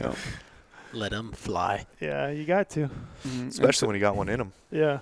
And so finally when he's laying there, like I said, I put one on his shoulder just to make sure everything was going to be good and he wasn't going to get back up. And then he's like moving his head back and forth, and he finally just like laid down. And then I'm just like, look at Luke, and he's like, that wind was brutal. And like, yeah, I think the wind was a part of this. But like those 2 shots hit perfectly. The first shot was definitely a rangefinder. Like it messed up on that, and that's totally my fault. I'll take that all day. But like, just a situation again. But again, like shooting that 300 roam in that wind, that helped me a lot. Yeah. I knew exactly what I was going to do in the wind, doped it exactly what it was because I had the Kestrel right there. Like that's why having those tools in the situation like this paid off. And we were there and just killed them. Hey, we're all out there to be the best killers possible. Yeah. I mean, that's my philosophy. Yeah. I'm trying to be the best killer I can be, not the best single part of hunting. Yep. Yeah. I'm trying to be the best killer. Like I'm going out there to do what I want to do. And that's literally right when he got up in that snow line when I could easily see him. He got out of the dark timber. Like I said, I told Luke he's dead right now. Yeah. He's dead before I pull the trigger because I can now get a quality range on him. Everything can be dialed. That's when you know. And that's when you know. And like literally, I had that rear rest. Good vibes only. Like I pulled that rear rest out and showed Luke. I was like, look how far I had this rear rest dug in the bank. Like I had to put the rear rest in there and just yank that thing down to make that gun level and made that back rest so stable. Yeah. I pulled it out. There's just mud caked over the rear rest because I made every part of that gun exactly stable as it needed to be, laying down nice and prone. And now you're an elk hunter. And now you're an elk hunter. So here's the big plug for the rangefinder tool. So if you don't have GOHUNT maps, this is why you need GOHUNT maps right here. So it's now like dark after we do a bunch of filming stuff and we're like gathering our gear. But I had done the rangefinder tool, so exactly where I shot from, 645 yards away. Move the little blue dot, move the phone until I know exactly where it's at. I could see the trees he was nearby because I could see him on the satellite imagery, the dark timber trees. marked it. Okay, we still had a nasty pack. We had to go up and around, down this little canyon, come all around this deep, dark timber, deep-ass snow, come all the way up it, get to the little spot, get up there. I'm like, all right, I should be close by. I have this waypoint marked. I get over there, find the bull. Where I had marked that spot on the rangefinder tool, 32 yards away. It works, man. Can't ask for anything better than that when you're that That's far exactly away. what it's for. And it was completely dark at this point. And we could have been high, we could have been low. Literally, I was on the same plane as the elk. I was right here, 32 yards away, right in front of me. Get GOHUNT maps. Get GOHUNT maps. Shameless plug. No, we're. I mean, that is obviously where it came from. But I am not Brady Miller, and I don't do those stocks. Mine was like, hey man, you drop an antelope at 300-400 yards in a sage pile. Like, you need some help. Yeah. That's where I was coming from with the drop a pin. Yeah. You know. So then here's where it gets really interesting. Kill a bull. Walk up to him like, shit, that's a big freaking animal. Way bigger than a mule deer. Another reason why elk hunting's harder. Fact. And here Luke and I are out in the middle of nowhere. And now we have a decision to make. Yeah. Do we go back down that cliff? Even though it was grass, it's going to be super sketchy. Drop down there. Or we could work way up the drainage, which is a far drainage to get around. Loop back around. Go to my truck. Pack this out quick. We were going to take the front shoulders out. I was going to take a front shoulder out. He was going to take a front shoulder out. I had my gun, which is a 14.5-pound gun. BTX, ATX, 115. I have tons of weight in my pack. Yeah. We're like, well, I'll debone it all tonight. Deboned it all. We got done doing all that at midnight. So like that whole process, I'm cutting up all by myself. Luke's doing a bunch of footage stuff. I'm the only one with a knife. Or Luke had a knife. I could have given him a blade, but I was like, Luke, you just relax and do film stuff. I'll take care of this whole bull. So I deboned the whole bull, got the front shoulders taken care of, put all the meat away, put the rack underneath the tree, and left the rack. I kind of like skinned out the head a little bit because I was going to come back in the next day and skull cap him. Mm-hmm. Trail style. Only way to do it. Only way to do it. I picked up that head. And I was even though it was a raghorn, the rack's not that big. That head was so freaking heavy. Yeah. With another reason why they're harder. Yeah, Neville. So skull cap that fucker is what Trail says. Yeah, I don't want to say it, but Neville can. That's why you hand saw. You cut the off. pedicles. Whatever you got to do. Yep. So that's where the decision came in. Like, well, we're on here. There's literally a hiking trail, like perfectly, like literally 350, 400 yards above us. There's a hiking trail. And this hiking trail goes all the way down on this ridge line. It's not going to be a lot of elevation gain loss. And then we're going to get to the top, and then there's a spot where it looks like you could get a vehicle because we have it marked on there how the colors change on the roads. It's actually, it turns into a road. Haven't been there before, but I do believe we can get a vehicle right there. So it's not going to be a bad pack up the next day. Instead of looping around unknown, sketchy terrain, we're going to go there and hike out that way. So it's going to be like a 7.5, 8 mile pack out that night to get back to our camp. My truck's going to be over here. We're going to leave my truck. We're going to go back to camp. Luke has his damn bear. He is really attacking you, man. He is all about you. So this bear. So Luke has his FJ back at the wall tent. Yeah. So like, let's go back there. We start hiking down that ridge. It sucks. It's so deep of snow. We're post-holing the whole time. Finally get the spot where the snowstorm is starting to hit us. It's starting to snow like crazy. I'm like, we got to get out of here fast. Get to that spot, like, there's a point where I'm questioning my decision. It's one of those things where it could have went either way. We got to that spot where we could take a vehicle. We have these heavy freaking packs on. We're like, well, let's drop our packs, hike out as fast as we can the rest of the way because it's still still like a long ways to go. Get Luke's FJ, loop back around, come up this road, grab our packs. It'll be fine. But it's snowing a ton. So like we know we have to do this fast if we're going to drop our packs. We drop our packs there. Like this is the point where we shouldn't have dropped our packs. We should have kept our packs on and suffered all the way down to where we can get a full vehicle from the road. And then we get Luke's FJ. Now it's 3:15 in the morning. You lost your packs. 3:15 in the morning. We're like, well, the snow's hitting really hard now. Like maybe we should try to go rescue your truck because your truck's deep in the mountains. So it might be really hard to get your truck tomorrow. Drive down the road. Luke's like, I'm not really comfortable driving in snow. I haven't driven in snow a lot. I'm like, all right, pull over. I'll drive. I know how to drive in snow. I'll drive your truck in the snow. Yeah. And he's like, next flat spot we come to, I'll drive. I'll pull over. Yeah. All of a sudden we get going a little bit. I'm like, why are you slowing down? I was like, I don't know. It feels weird. It feels like I'm slipping a little bit. I'm like, you should be flooring it. Like I didn't know he was getting into a drift. Oh, boy. High centered it. Oh, boy. Completely high centered in a drift. The drift has gone all the way across the road. Freaking 2-foot drift. That sounds terrible. High centered at 3:15 in the morning. Ugh. We're trying to get my truck. And so this is the point where it's like we should have just went to get the backpacks first because that road eventually was going to drift in too. So now we're stuck here at 3:15 in the morning. Luke doesn't have change. Luke doesn't have a shovel in his truck. He has those. I'm prepared, man. He has whatever we call them, those mud boards. Yeah. It's like track those boards. do work. Yeah. So we use that as like a shovel underneath his vehicle, trying to get it on. Doesn't work for that. No, because like we tried putting them under the tires, but since he was but they do work. Yeah. But since he was literally high centered, you couldn't put it on the tires, and it couldn't get any traction. I thought about getting some tree limbs put underneath there, but like the tracks weren't even working, so we used that underneath the vehicle trying to get it on high centered. 2 hours later, a guy comes up on his truck. He's like, "Yeah, I'm leaving the mountains. I was trying to leave earlier. I couldn't leave earlier, so he just left in the morning, trying to get out of the mountains." The guy's like, "Well, I could probably pull you out. Luke's got a winch." Is this sunrise now? Not yet. Still dark. So this has been a long freaking day. I killed a bull, did all the stalking, and hike all his miles. Get this guy to chains up all fours. He almost gets stuck the first time with 2, so he's chained up all fours. Gets him turned around, gets us pulled out. I'm like, "How's that road going a little bit further?" He's like, "Yeah, it's pretty nasty. It's starting to get drifted in." He's like, "You guys could probably try it, but like it's still dark out, and it's still an unknown for where the drifts are. There's no other vehicles coming yet because everyone's probably stuck at their camp with snow." Yeah. Nasty snowstorm. Like I said, over a foot of snow and drift and wind and everything. So I'm like, "Well, let's go try to get my backpack really quick," or both our backpacks. So we're driving over there. That road's drifted in. You can't drive up it. So we're like, F. Let's just go back to camp, figure this out in the daylight.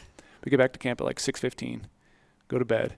Some guy comes by at like 8 in the morning. He's like, "Hey, anyone alive in there?" And we're like, "Yeah." He's like, "We're buried out here." Like just past our wall tent was another drift, and like 3 vehicles got stuck right there in the morning.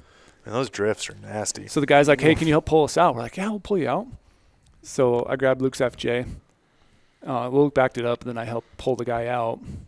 Or I think Luke actually helped pull him out, but I helped back him up or whatever. And then this guy I was talking to, he's local from like down below. I'm like, "Hey man, like," this other guy was at the trailer and stuff. They were gonna pay for play, man. Hey, if I'm gonna pull you out, you tell me where these deer are. But this is the most important part. I was like, "Dude, I need to get my truck. Like I'm worried. Like the snowstorm, there's another snowstorm that night too. Like my truck is now buried because we're past this outfitter camp, like another 3.5 miles, way out in the middle of nowhere. Parked the truck. Like, do you think you could help me out?" And the guy's like, "Well, I got a Razor back downtown. I could probably drive the Razor up. I'll have to get gas." And I'm like, "Well, if we can get to my truck, I have 10 gallons of extra gas in my truck. I'll fill you up." And he's like, "Would you do that?" He's like, "Well," I'm like, "Well, what do you want for it, buddy?" And he's like, "I don't know. What do you think?" And I was like, "I'll give you $300. I have no clue. Nice. What would you charge? What would you charge someone in this situation? $50. I mean, when you're in that situation and you just want out, I mean, it's down to the person, right? Yeah. Like, if you want out, you want out. Yeah. It's really not a number on that. Yep. So I said, "I'll give you $300 to pull me out." He's like, "All right, I think I can do it." He had a Toyota Tacoma jacked up. He had ability to put all 4 chains on. So we put all 4 chains on. I'm like, "We should do this now because it's snowing. Like we need to do this now. Get out of here." So we're working down the road. There's a bunch of other people stuck. We all pull them out. Keep going down the road, get to the outfitter camp area, and I see they have a Razor sitting there, and they're all trying to get out of there. Like, they have toy haulers, giant motorhome things parked there. They're like, "We don't know how we're getting out of here either. Like, this is going to be bad." Like, everyone's trying to get out of this mountains. Yeah. I asked him, like, "Hey, buddy, can you give me a buzz just 3 miles down this road right now to get my truck?" No one had been down there yet at the snowstorm. He's like, "Dude, that Razor is completely stock, no aftermarket parts. It is dog shit. It can't go in that snow. Like, you guys are best bet to go really slow with that Toyota, get all the way back there. And if you guys don't come back in a certain time, well, we know you're back there still." I'll bet that Toyota walked right in there. Walked right in there. What year Toyota? Can't beat it. And it was one of those older ones. Oh, like those are the ones, man. Yep. I bet that thing just walked I don't know. It's like it had like the heater inside there was a lever that you just crank over. Yeah, I can't remember the date. I can't. My cousin Heath is the truck vehicle guy, but I think it's like the 12 or 14 is when they switched over to something different. Those like 12 and pre's, those things go anywhere. So then we get all the way over there, and the guy who's helping me, John's his name. I won't say his last name, but John. John Doe. John, you know who you are? John Deere. Yeah. Shout out, John. I was the whole time I was like, "Dude, you're a lifesaver." He's like, "Dude, this is kind of an adventure." Like, we were starting to bond a little bit. We were talking about stuff. Hey, he's a homie. Yeah. Dude. He's like my best bud. You're my guy. But then I'm like, "Hey, man, we got to the outfitter camp. He's like, your truck's not here?" I'm like, "No." I said it was like past the outfitter camp. He's like, "You mean up this one road?" I'm like, "Yeah." He's like, "Buddy, that's going to be snowed in." It's like, dude, that's going to be $1,000. Yeah, we're going to need to renegotiate here. Yeah. So we nursed it all the way there, and there's all these big ruts, and like obviously there's like water pooled up under the snow that you can't see. We're just like, boom, hitting it. It's like snow, we had one big hill to climb. He's like, "I don't know if you can get up that hill." I'm like, "Dude, just go super slow. If we don't make it reverse, we'll go up it." And once we get to my truck, I have 4 chains, I have shovels, I have everything we need, I have extra gas, like all my tools are in there. Finally get over to my truck. He's like, bro, where's your truck at? Like, we're still not there yet. I'm like, dude, I think it's 1.5 miles. He's like, 1.5 miles still? My gosh, we're just nursing up the mountain trying to get over there. You guys are not buddies at this point. No, I think he's kind of nervous. Finally see my truck. I'm just like so happy I see my truck. That's the happiest moment I've ever been because I thought my truck was going to be back there forever. Forever, man. And then we grab my truck. My truck is goner. Chain up everything, loop around. I'm like, I'll follow you out. I'm following him out. We had points where we couldn't even see the road anymore, where I had to walk out in front of him. Check. And track the lines again because it was already snowing over our tracks. Man, that was a wild early snowstorm. And that was pretty big. Yeah, I hate that feeling. And then we get past the outfitter camp. We say I'm going to stop in and say hi to those guys and make sure they know I'm out. And if they need anything else, let us know. Yeah. Like, we think we can get it. They had a big dually and a bunch of change and a lot of gear. They could probably get out. They're outfitters. They've been doing this for a while. Get up on the main road. So we're driving the main road. Like all these horses from their horse camp too, they're taking their horses out of there. So we had to wait for the horses to move out of the way and kept going. And finally get this country traffic jam. Finally get through on the main road. Country traffic jam. And there's a guy shoveling. You could see his truck was like 500 yards off the road. He's literally shoveled like a 100-yard section at the end where all these drifts are. That's a workout. And he's like, hey man, can you make tracks up to my truck so I can get out? He's like, I have a 4-wheeler, but the snow was so deep this morning that it broke the front end of my 4-wheeler. Broke it. God dang. Snapped the front end. Like something on the front drive shaft. What are you guys dealing with? 2 feet? It's probably 2 feet at this point. Yeah, 2 feet wet, heavy, hard, drifted. Yeah. Still snowing. That's rough. So we that early wet snow is rough. I don't like it. My palms are sweating. So we made a bunch of tracks. We're leaving in 2 days. I don't like this feeling. By the way, we got a snowstorm coming in tomorrow. Yeah. It's either tomorrow or the next day. So yeah, we made tracks for that guy. I got it back up to my camp. I was like, bro, I only got $190 on me in cash. Got him. I'll give me your number. Yeah, that's the classic Tijuana negotiation. But I only got 20 on it, man. Yeah. So I was like, give me your phone number. I am good for it. I will find you. I will get the rest of your money. Give me your phone number. I'll put it in your phone too, so you can call me if you don't hear from me. Like, this is going to be legit. You're nicest guy ever. Saw him again the next day. He drove up in the Razor. He's like, man, this shit's wild up here. He's like, I'm thinking I'm going to get out of here. I'm not going to go elk hunting. He had an elk hunting deer tag. But then we got to the camp, and we're like, we still got to get our backpacks, and we still have to get the rest of the elk. Jesus. So then we met this guy in a Razor, and he's like, bro, I think I can make it up there. Like, me and John had already tried to go up there a little bit. And we both got buried, but we got out. I'm like, we couldn't get our trucks up there. The homie John? Yeah. John. Even though we're all 4 chained up, like, you couldn't get through it with the vehicle, even his truck. Yeah. The Razor guy's like, yeah, I think I can get up there. Like, if I get up there all the way to the top by your backpacks. I told him my backpacks were. He's like, we either grab them or we'll come back to your camp later tonight, pick you up, take you up there. We'll unload the other guys in the Razor, and we'll get it. He came back to camp. Like, I was like, man, it's really late. Like, it hasn't came back yet. It's like an hour after dark. He came up. It's like, yeah. So this is clear through the next full Sunday. Like sun up, they'll clear next day before you're even back. We barely slept. We slept like 2 hours. Yeah. Okay. And so all this was going on. And then like Gross. this Razor comes back to our camp like way late in the dark and like, yeah, man, literally where your track stopped, we made it another mile further and blew a belt. Yeah. In the Razor. Like the snow was too deep. Like we can't get up there. You guys have to walk. So they came all the way back. The next day we woke up. It was still snowing, still nasty again. Finally it cleared at like 10 o'clock. Got over there, parked the truck at the base of the road. We're like, all right, we got to walk. Yeah. Walking with empty packs, no, like nothing in us actually, no backpack. All the way up there to pick up our packs. And this was the downfall. It's like we shouldn't have left our packs there, but we thought we could get to that road, but then we thought we should rescue the truck first. We should have rescued the backpacks first. Now we had a wasted hike back up there. We'd already been down there once. Got the packs with the quarters and our gear and Luke's expensive camera gear was in there, my expensive camera gear in there. All our shit was in there in the snowstorm. And then we got up to our backpacks. There's literally just 15 inches of snow on top of our backpacks. God, that'd be hard to find. We had marked them. It'd still be hard to find. Yeah, they're like covered under the trees. Waypoints, man. All just snow. Just snow everywhere.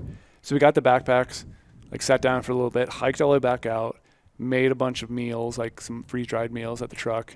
Like, all right, we got to empty our backpacks now and go all the way back in there. It's the same day, like after having no sleep. This is the Brady special right here, man. And then we go all the way up. People think they want to hunt with Brady. It was savage. Terrible. Go all the way in there, terrible. and then I had to get all the way in there after. Now we're post holing, and we're making sure we're stepping on the same tracks to like post hole. But our tracks now, even from like having lunch, it was sunny out, but it was windy. All of our tracks were blown over again. Yeah. So we had to remake tracks again. So Luke switched off; he was in front. I switched off in front post holing. Finally got to point where our packs are. And I'm like, well, now we still got like 4 miles to go to get to the bowl, and now it's even deeper snow over there. But there's mule deer tracks everywhere, boys. Did you see a buck though? No, I saw a bunch of does. I literally saw like 15 or 20 does. Long story short, did you shoot a mule deer? No.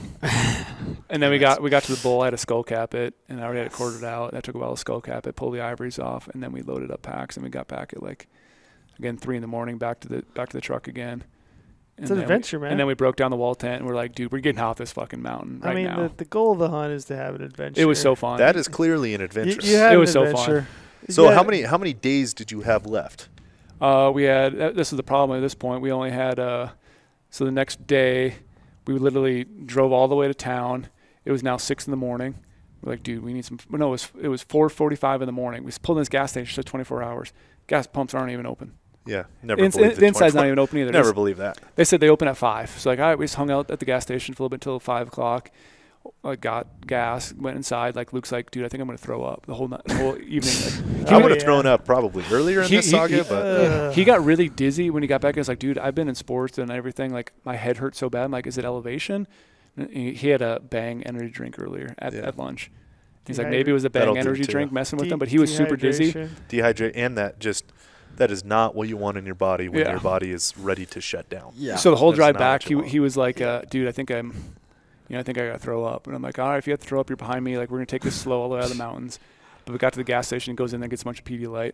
When it opened at 5, McDonald's opened at 5. Went over to McDonald's. We got the biggest breakfast meal imaginable. Best meal ever. Dude, I think we got like 8. Hold on, 1,000. The McGriddle on a hunt. Oh. So he got like 8 hash browns. I got like 3 hash browns. I got a bunch of McGriddles. After a pack out tastes great. Yeah, it's the best. It's one of the best meals you'll ever eat. The dirtier, the better. I love a McGriddle. Whoa, Brady. Hold on, I love a McGriddle after a late season pack out. That's like the go-to right there. Food is fuel. Not fun. What in the fuck were you doing at McDonald's? I know. Not allowed. We just wanted calories, and Luke's like, dude, can I get fries? Like we just wanted salt. Yeah. So we got as many hash browns as we could. I got 2 McGriddles and a Egg McMuffin. That's what I'm saying, the McGriddles, man. Yeah. They're so underrated. But Everybody Luke goes had to Egg McMuffin. Why go Egg McMuffin when you got the McGriddle? Luke had like 4 sandwiches, and I was like, dude, I should have got more. And then we're like, dude, let's go get a quick hotel. We still have at this point now, a day and a half of hunting. Did you go low? Yeah, we hunted low. Yeah, I'll get to that. We're trying to get the hotel. I'll brush over the we went to try to get the hotel. Walk in this hotel. They're like, I'm like sitting at the counter. No one's there. I see people walk around like, why isn't no one helping me? I'm at the counter. No one's there. All of a sudden, this lady who's like checked in for the night or whatever comes walking by. Is like, no one's going to help you there. You have to go to this machine. There's a virtual machine, a virtual check-in machine where you have to talk to like a... Automated. It's like it's like someone in some other like place, like on a video screen. Yep. And it was the worst experience I've ever had. I almost want to walk out. It was so hard to like check in a hotel. It's not fun, and then we were checking in so early in the morning. Like, yeah, you can't check in until 3. So I'm like, can I buy another night? Like, yeah, you can buy a night from 6 o'clock until 11 this morning. I was like, fine, I'll buy 2 nights. Like, we just want to get our gear in here. Yeah. Slept for a while, went to a restaurant, got some food, went out hunting low country, and just saw fucking does and dinks everywhere. You did see bucks, though? I saw the biggest buck I saw was probably an 80-inch 3-point. 80 inch. Big antelope. Yeah. Big 2-point. And I was even, here's a weird thing, too. So, like, we talk about low country a lot. So I was glassing a lot of just that low PJ stuff. Some higher stuff, too, with snowers. Did see some elk up a little bit higher. But it was all just like low country. And I was glassing a bunch of private as well. I was like, well, we're here. Might as well glass in the private, see what we see in the morning and the evenings. And so for a day and a half, I glassed some private. Obviously, I'm hunting in the public, but like we never saw any big deer in public. Never saw any, like always saw was like a little 3-point again, maybe a 2-point on private, but like there was no deer anywhere. Yeah. Still, even on that like low country stuff. So the last podcast, I had a couple comments to me just through friends and saw some stuff when I was saying I like to hunt where the deer are. Mm-hmm. I understand now listening back to the podcast is my point being to take it in context. To find them before I actually go into them, and that's where I like to start hunting is to find where the deer are. Find where the deer are. That's why you find the elevation. I like to hunt where the deer are. So you find them first, then you go into. But that private, remember we were talking about like collecting data points? Yep, that's what it is. Private is a great place to start when you're going to look for where they're at in the stage of this late season. Like, are they pre-ruddy? Are they ruddy full on? Like, are the big bucks down on the private? A lot of people overlook the private. I'm a huge believer in go check those big pivot fields in private where they're protected, their little sanctuary. See what they're doing. That's like the main data point. Yep. So when we first roll into town, the first thing I'm doing is I'm going to go check that private down on the river bottom and see what's going on. Yeah, see if the bucks are pushing does. Yep. Yeah, that's what I like to do. Like even like the first day you're hunting is a lot of times not go balls deep right away. It's just literally go out and just like check roads. Find the deer, hunt where the deer are, find the deer. First off, I like to check the behavior, and that's, the sanctuary is the best place to do that, obviously. Yep. And then go find where the deer are, hunt where the deer are. All right, Brady, what did you learn, and what would you do different? One thing I learned is always have extra tags in your pocket for opportunity animals that you might not expect to kill, because they'll make your break your Like hunt. an elk, and now you're an elk guy. Yeah. Sure. I mean, we all heard how excited he was. Yeah. He loved it. He was very excited. Check the Loved tape. it. He even said he was excited. I think he had as much of an adventure as he's ever had. And even though No it question. was a raghorn, I was still so excited about it. Like completely jacked that I shot Because a it's an raghorn. elk. He's an elk guy. What would you do different? That's a good question. Maybe instead of wall tent hunt, I would like to backpack it. Mm-hmm. Just to see. Because we wasted so much time hiking out, coming back, back. And like, I did not intend to kill that night of the snowstorm. I knew that snowstorm was coming, and I intended on just glassing it, and then the next day we were going to go lower. We legit were going to leave that high country and go lower to check it out, because I'm collecting data points. There weren't big bucks up high, but there were still does. So I thought there were big bucks in the timber. You were collecting data. But I wanted to run down the low stuff. We could always come back up high again or go mid elevation, but I wanted to check out other parts of the unit. Mm-hmm. Unit's so big, you can only hunt. Like, I've never been there before. I didn't have any time to summer scout it. So like, I need to run around right now. But then that snowstorm, the pack out, we lost 2 days there, and then we only had a day and a half to hunt in the low country. And then you're kind of stuck with paying for your sins there. You're kind of stuck with what you got left. So it was an adventure. It'd be hard to say what to do different besides, like, I don't know. I mean, it sounds like, when you go hunting, you're looking for an adventure, to be successful, to have some fun.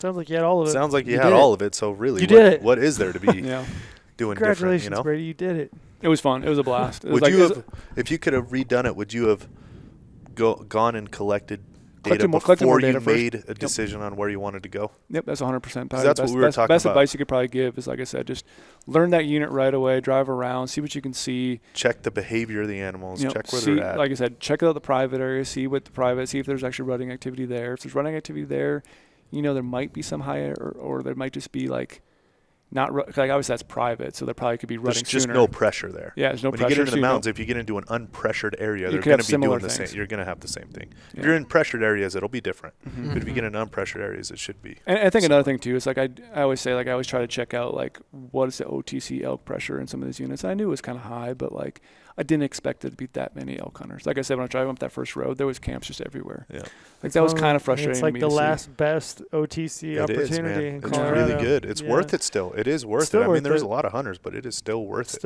And when you're out there killing, you had a chance at a big bull. And killed a good bull. And killed a great bull. And the crazy thing is too, again, we go back to like the effort people put in. Like we can say it all the time, get off the roads and hike super far and you'll find animals. Everyone else after that snowstorm, when I talked to them, we were pulling each other out. No one had seen elk. Yeah. Literally. But you had. I had seen elk almost every day. Yeah. Just like I was willing to go places where people weren't willing to go. You gotta, making friends with those elk hunters too. Mm-hmm. Sharing knowledge. They are willing to share some knowledge on the other species. Yeah. Sounds like at the point of the hunt earlier, when I would actually meet these people, they're like, "You see any elk?" And I'm like, "I've seen some doe or cows." You see any bucks? Like, oh, just some dinkers. And I'm like, well, we really can't trade any information there because I didn't see any bulls yet. I was going to totally give them you definitely got you got to be bringing some power with you, you know?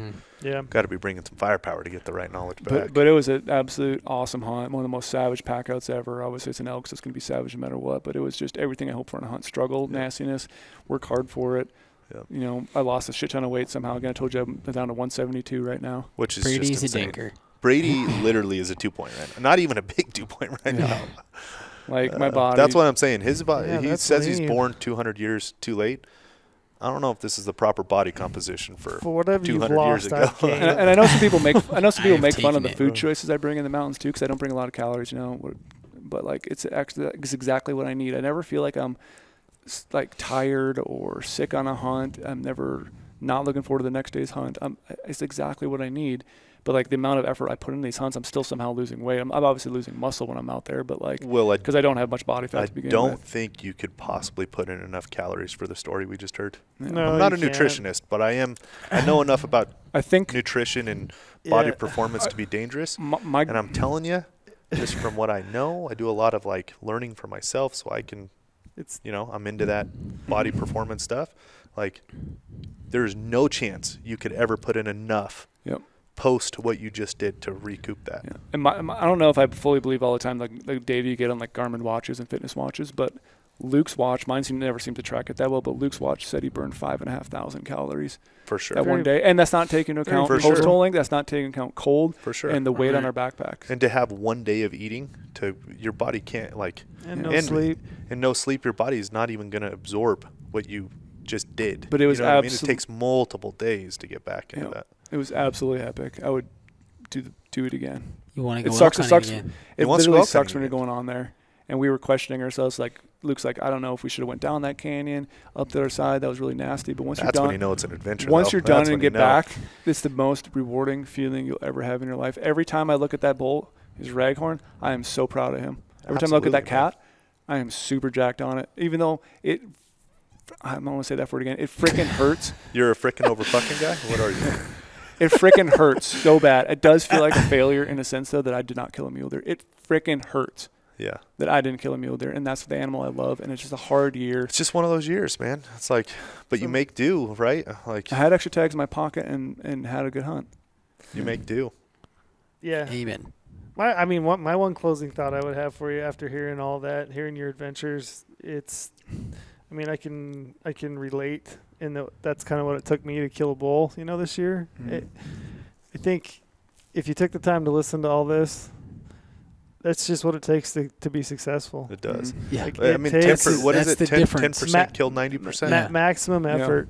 10% of people kill 90% of the animals. Give maximum effort, and you get results. Absolutely. Yep. Yeah, and it's hard. There is no coincidence. The harder you try, the more successful you are. And it literally goes for everything in life. And it's the age-old saying, the whatever. Luck will find you. Yeah. The harder. There's no coincidence. The harder you work at it, the more successful you're going to keep being. Right?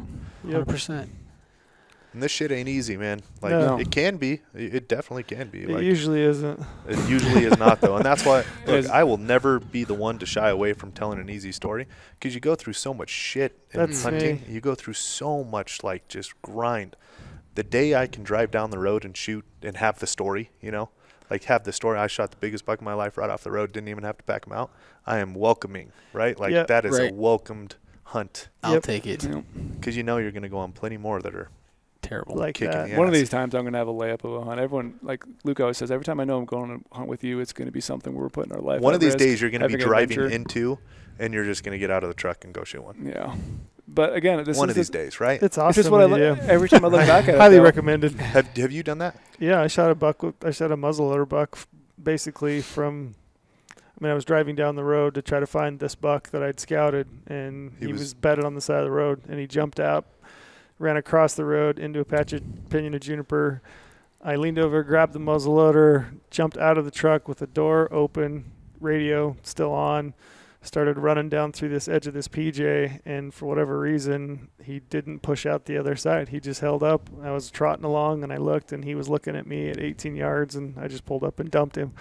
And from where I was at, I was probably 150 yards off the dirt road. I could still hear my truck running with the radio from where I was at. It's a good buck, too, so, right? 182 inches. Yeah, you're scouting, and that's the buck you were after. Yeah, 182 inches. So, yeah, that's a welcomed. Then. That is a welcomed. I mean, don't get me wrong. I've definitely had some easier hunts, but not like the one you're after on the road type of thing. That's the only time it's ever happened to me. Yeah. And I fully enjoy these. Would you take it again? Every day. Tomorrow.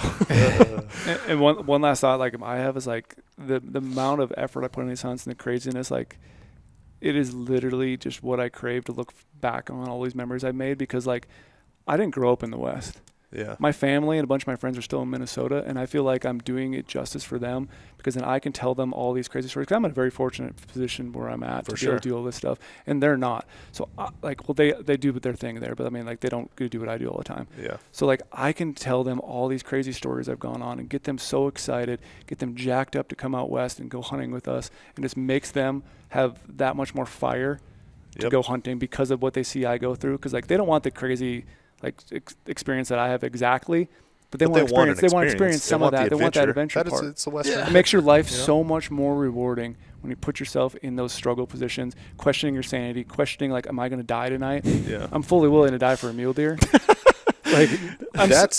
Well, you fully willing to do whatever it I'm takes. willing to die for my son and my family. I don't have a family anymore, man. I'll cut it at like hospital you could visit. say you're willing to die for an elk. I'll cut it like hospital visit for an animal. But it's just those Death life for my family. experiences. That's all I look forward to, and that's what hunting gives for me. It's just the life experiences I can just look back on. Not to date anybody, but you have the most time, you know, not to put You're ages old, on Trey. anybody. I'm old. No, you have, and you, with where you've lived, how you grew up, you have the most time spent, probably by far and away, and you've had that happen to you one time. How many stories like that do you have for that one, you know? A lot. I'm 100. Exactly. Yeah. Most of the time, it's a lot of work. Oh, God. And it's the best part. Best It is part. the best I mean, part. it's super rewarding. It's like you said, the harder you work, you know, the more success you have, and those hunts are just ultra rewarding on the back end. You don't ever feel a sense of accomplishment like you do Like after those. something like this. So congrats to you. Amen to that. It was a blast. All right, It was Brady. fun to relive your sabbatical. It was. You're back, and he vlogs, so we got a bunch of vlog footage from him. Yeah, it should be pretty. We got a pretty lot exciting. of tape to check. We got a lot of tape to go through. Should be a good one. I'm looking forward to it. Hit us with the promo, Brady. Which promo we got going on right Podcast 50. now? Oh, yeah. Yeah. Podcast 50. Still. No, I think it's just podcast. Are we doing Promo coupon. Are we doing DO 50? No, that's for YouTube. Scratch that. Scratch that. It's just podcast for Insider. Oh, You have yeah. 50. We're in application mode now. God, I've been gone for long. I don't even honestly know the podcast promo code. Do you want me to do that? Yeah, hit it up. Sign up for GOHUNT Insider account. Use the promo code PODCAST. And we're going to give you 50 points to the GOHUNT Gear Shop. That's $50 that you can use towards the purchase of any gear in the GOHUNT Gear Shop. 1 point's $1. Super easy. Use the promo code PODCAST. Get an Insider account. Do your research. It's application season. Best time of year. Idaho's the coming best up, so time you're going of to want to use that insider service to research for your Idaho general deer Coming and up. elk. Now's a great time to sign up. Idaho, Let's December go. 1st at 10 a.m. Mountain Time. Application season, man. Do It's it, the do lotteries. it. The lotteries for us. You never Yes. know what you're gonna Yeah, draw. That's screw right. Powerball. Yep. Never know what you're gonna draw. So, yeah, that was a fun podcast, boys. Woo! That was fun. Woo! Hope you enjoyed the long story. Sorry I got long-winded, but No, shit. That's what it's It's all good. about, man. That's what it's all That's about. good. Trail over here with this fucking arrow poking me. He's had the arrow for the entire Yes. time. Yeah. Been attacked by a bear the entire time. Yeah. Arrow for the entire time. All right. We're out.